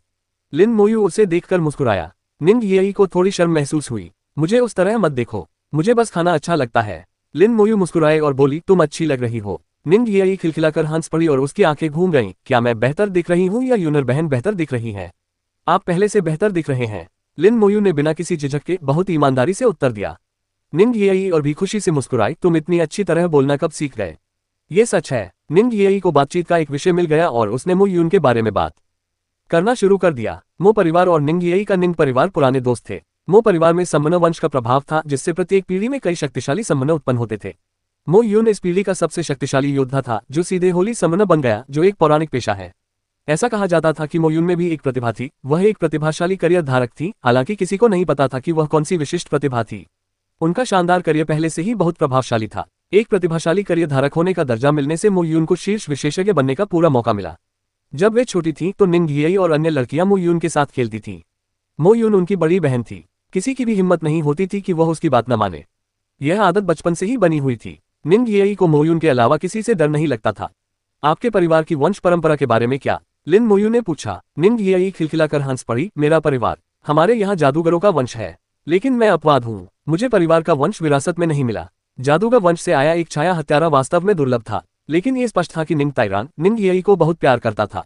निंग येई ने लिन मोयू को अपने बचपन के बारे में बताया और लिन मोयू ने भी कभी कभी अपने बचपन के अनुभवों का जिक्र किया। मिली जुली जानकारियों से निंग येई को अंदाजा हो गया था कि लिन मोयू का पारिवारिक पृष्ठभूमि अच्छा नहीं था, उससे बिल्कुल अलग। चिंता मत करो, मुझे विश्वास है कि तुम जल्द ही अपनी बहन से मिलोगे। हो सकता है कि वह आगामी करियर होल्डर टूर्नामेंट में भाग ले। हम भी जाएंगे और साथ में भाग लेंगे। लिन मोयू ने सिर हिलाकर कहा, ठीक है। महज 4 घंटे से कुछ अधिक समय में चौकी का रक्षक एक बार फिर लिन मोयू के सामने हार गया। चौकी के रक्षक को मार गिराया। अनुभव जोड़ 1,650,000। स्वर्ण श्रेणी का हथियार प्राप्त हुआ, हेल आउटपोस्ट डैगर। स्वर्ण श्रेणी का कवच प्राप्त हुआ, हेल आउटपोस्ट हैवी आर्मर। स्वर्ण श्रेणी का सहायक उपकरण प्राप्त हुआ, hello outpost bracelet. Dragon crystal core X2 प्राप्त हुए। Hello outpost dagger outpost set का एक हिस्सा स्वर्ण श्रेणी का हथियार। सभी विशेषताएं जोड़ 500। हत्यारे कौशल में जोड़ 50% वृद्धि, स्तर 30 से ऊपर प्रयोग करने योग्य। Hello outpost heavy armour outpost set का एक हिस्सा स्वर्ण श्रेणी का कवच। सभी विशेषताएं जोड़ 300। नाइट कौशल लागत -20%, स्तर 30 से ऊपर प्रयोग करने योग्य। Hello outpost bracelet outpost set का एक हिस्सा स्वर्ण श्रेणी का सहायक उपकरण। सभी विशेषताएं जोड़ 200। आत्मा शक्ति पुनर्प्राप्ति गति जोड़ 30%, स्तर 30 से ऊपर उपयोग योग्य। ड्रैगन क्रिस्टल कोर अत्यंत दुर्लभ सामग्री जिसका उपयोग विभिन्न वस्तुओं के निर्माण में किया जा सकता है। निंग येई ने अपना हाथ आगे बढ़ाते हुए कहा, क्या मुझे भी यह खंजर मिल सकता है? लिन मोयू ने बिना सोचे समझे ही कटार निंग येई को दे दी, लेकिन उनकी आंखों में जिज्ञासा झलक रही थी। किस लिए? मैं तुम्हें नहीं बताऊंगी, वैसे भी यह उपयोगी है। निंग येई ने शरारती अंदाज में कहा, बात को रहस्य बनाए रखते हुए। लिन मोयू ने ठहाका लगाया। उसे कोई फर्क नहीं पड़ा। उसने हमेशा की तरह उन दोनों पर बोन आर्मर का प्रयोग किया और कालकोठरी से बाहर निकल गया। ये चौथी बार था जब वे उसी कालकोठरी में प्रवेश कर रहे थे। अब वे इससे बहुत अच्छी तरह परिचित हो चुके थे। इस बार तो बहुत आसान था, लगभग कोई मेहनत ही नहीं लगी।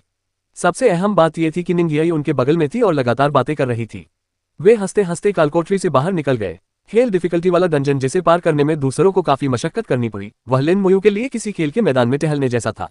रास्ता बनाओ। कालकोठरी से निकलते ही उन्हें एक चीख सुनाई दी। अध्याय 134 प्राचीन रोमन चर्च अग्नि देवता योद्धा। है, आखिर हो क्या रहा है? कालकोठरी से बाहर निकलते ही हर बार कुछ न कुछ क्यों मिल जाता है।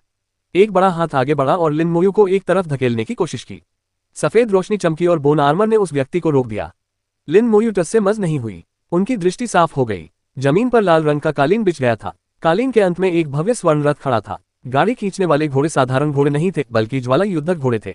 ज्वाला युद्धक घोड़ों के खुरों पर साल भर ज्वाला जलती रहती थी, जो बर्फ, हिमपात या पानी में भी कभी नहीं बुझती थी।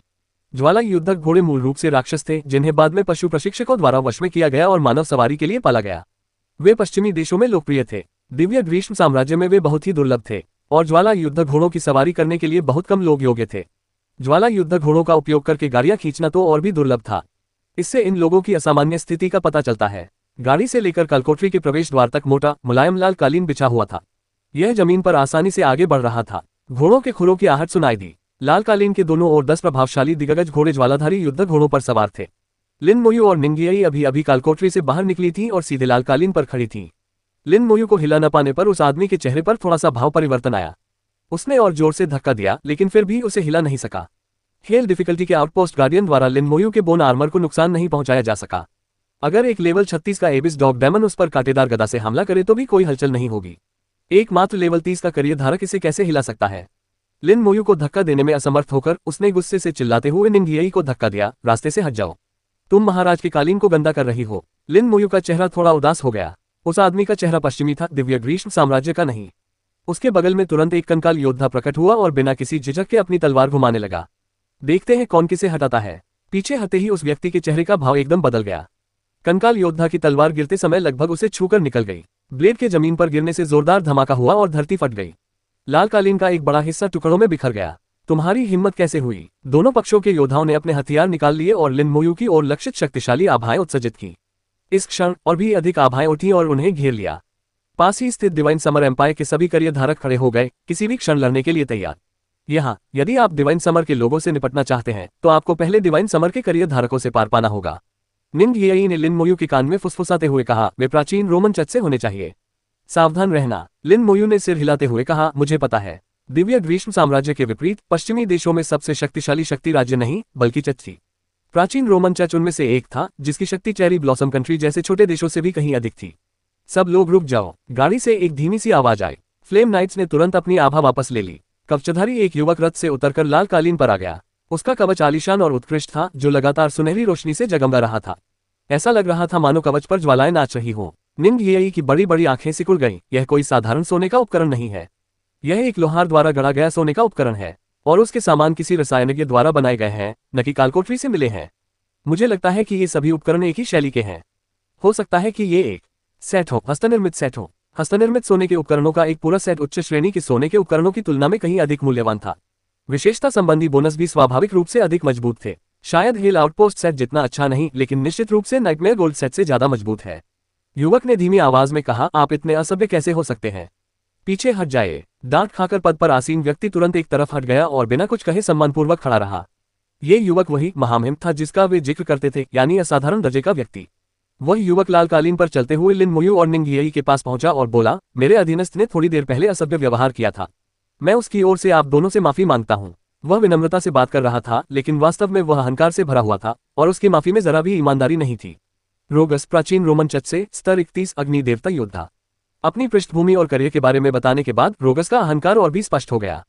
उनके करियर को देखकर आसपास के कई लोग आश्चर्यचकित रह गए जो स्पष्ट रूप से अग्नि देवता योद्धाओं के बारे में जानते थे। ऐसे भी कई लोग थे जो इस पेशे के बारे में नहीं जानते थे। दरअसल ये प्राचीन रोमन चर्च का अग्नि देवता योद्धा है। क्या फायर गॉड वॉरियर वाकई बहुत प्रभावशाली है।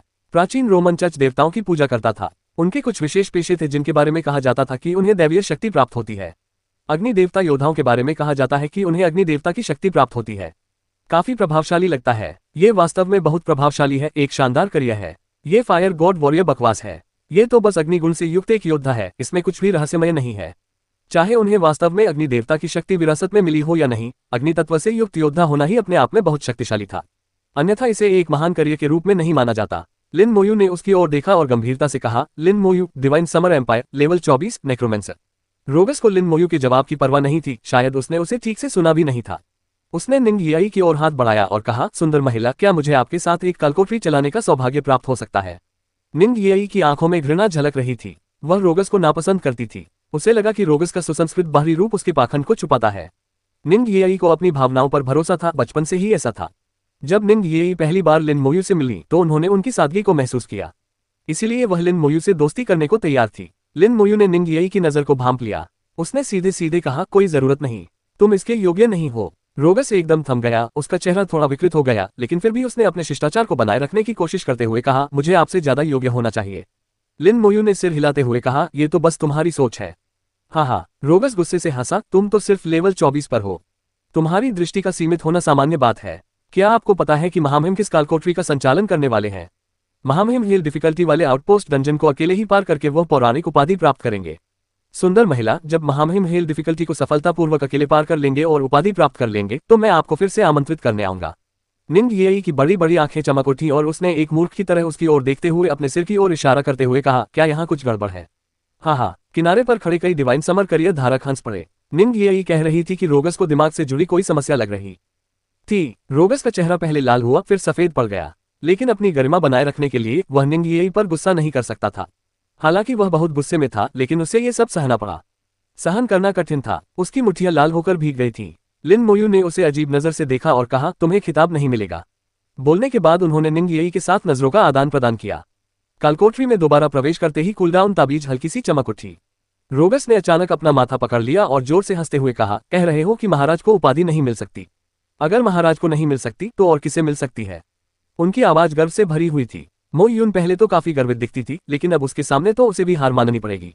रोगस न केवल अभिमानी था बल्कि दिखावटी भी था। उनकी गाड़ी को खींचने वाले ज्वालाधारी युद्ध घोड़ों से लेकर उनके साथ चल रहे करियर धारक दस्ते और बिछाए गए लालकालीन तक, उसके सभी कार्य बहुत दिखावटी थे। उसने जानबूझकर ऐसा किया, वह जानबूझकर चाहता था कि दूसरे देशों के पेशेवर लोग देखें कि वह हिल डिफिकल्टी वाले आउटपोस्ट डंजन को अकेले कैसे पार करेगा और वह पौराणिक उपाधि प्राप्त करेगा जो कोई और नहीं पा सकता। वह हंसते हुए चारों ओर देखने लगा, ये देखने के लिए कि दूसरों की क्या प्रतिक्रिया होती है, लेकिन उसे उनकी जगह उपहास उड़ाने वाले चेहरे दिखाई दिए। हालात कुछ ठीक नहीं लग रहे थे। जाकर पता लगाओ कि क्या हो रहा है। रोगस का दिखावा इसलिए नहीं था क्योंकि वह वास्तव में मूर्ख था। अब उसे लगा कि वाकई कोई समस्या है।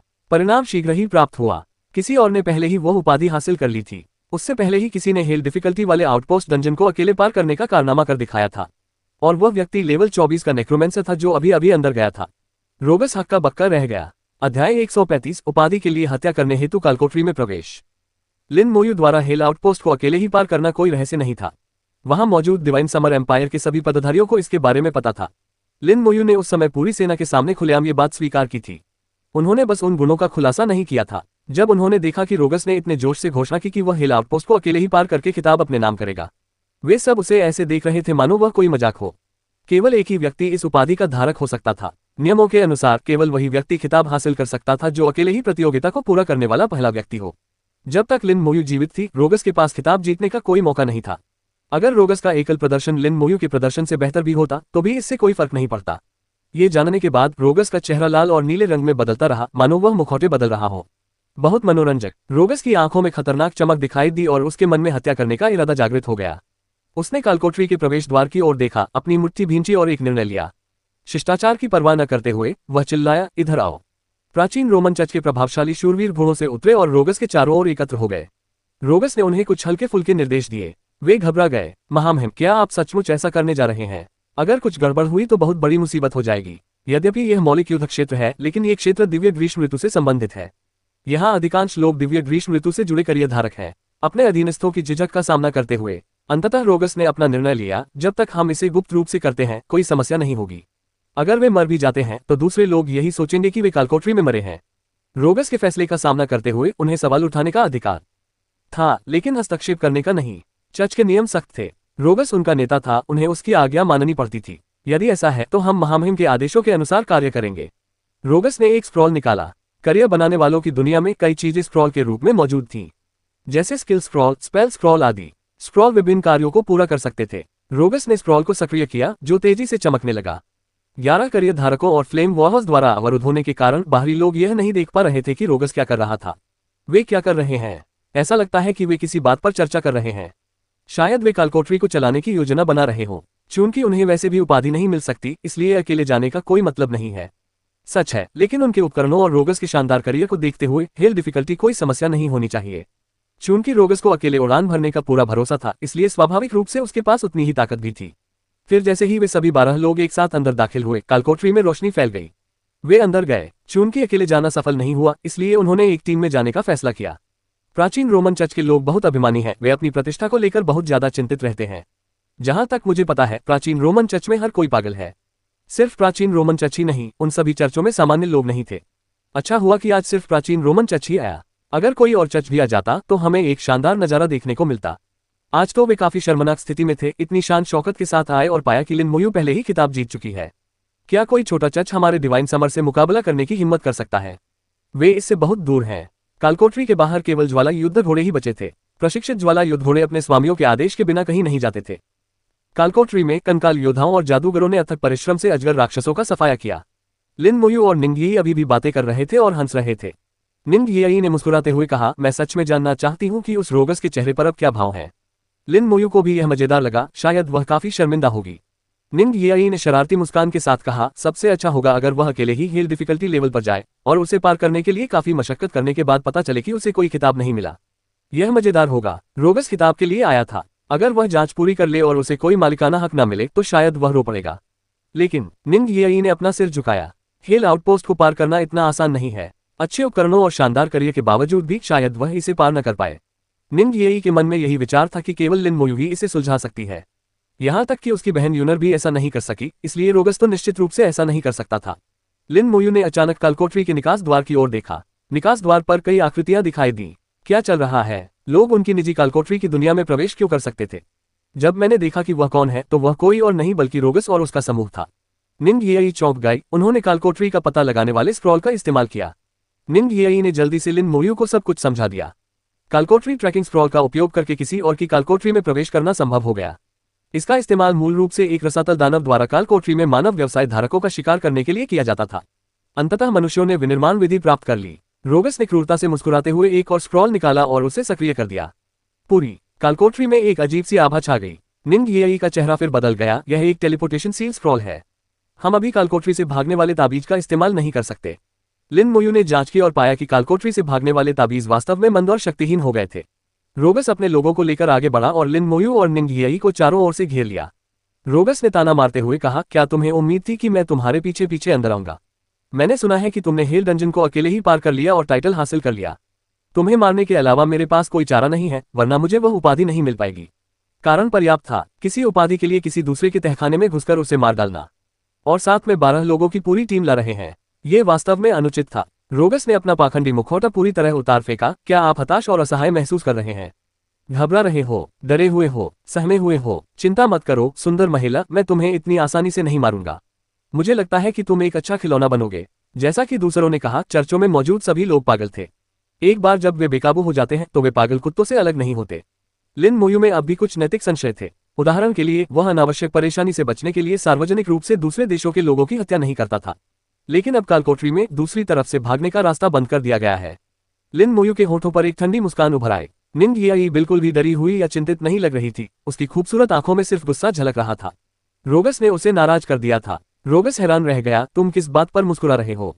लिन मोयू ने धीरे से कहा, आपने टेलीपोर्टेशन सील स्क्रॉल का इस्तेमाल किया है। मैं जा नहीं सकती, लेकिन शायद आप भी नहीं जा सकती, है ना? लिन मोयू के होठों पर एक ठंडी मुस्कान उभर आई। है। रोगस को एक पल के लिए लिन मोयू की बातें समझ नहीं आईं। अगले ही पल लगातार चटकने की आवाजें सुनाई देने लगीं। कंकालों का एक बड़ा समूह दौड़कर आया। लगभग तुरंत ही कंकालों ने एक विपरीत घेराव पूरा कर लिया। 10 कंकाल कालकोठरी के प्रवेश द्वार की ओर दौड़े और रोगस और उसके लोगों को भागने से रोकने के लिए दृढ़ता से उसकी रखवाली करने लगे। क्या चल रहा है? रोगस घबरा गया। उसे समझ नहीं आ रहा था कि क्या हुआ है। वे अचानक कैसे घिर गए? उसने लिन मोयू के पेशे यानी जादूगरनी के बारे में सोचा। ये कंकाल संभवतः लिन मोयू का बुलावा थे। खुद को और अपने दुश्मन को जानो और तुम 100 लड़ाइयों में अजय रहोगे। मरने के लिए कूदने से पहले तुमने मेरे पेशेवर कौशल को भी नहीं समझा, लिन मोयू ने ठंडे स्वर में कहा। हत्या करने का इरादा बढ़ गया था। इन लोगों को मरना ही होगा। कंकाल योद्धाओं ने उन्हें घेर लिया था, जबकि कंकाल जादूगर बाहर की तरफ कौशल के साथ तैयार खड़े थे। चारों तरफ से घिरे होने के बावजूद रोगस को खास डर नहीं था। तुम्हें लगता है कि तुम मुझे कुछ टूटे हुए कंकालों से मार सकते हो? मैं अग्नि देवता योद्धा हूँ, मेरा पेशा पौराणिक है, आक्रमण करना। उसके आदेश पर उसके पूरे शरीर पर भयंकर ज्वालाएं भड़क उठी। आग की रोशनी आसमान की ओर उठी, जिससे कालकोठरी का आसमान भी लाल हो गया। कौशल, अग्नि देवता का शरीर।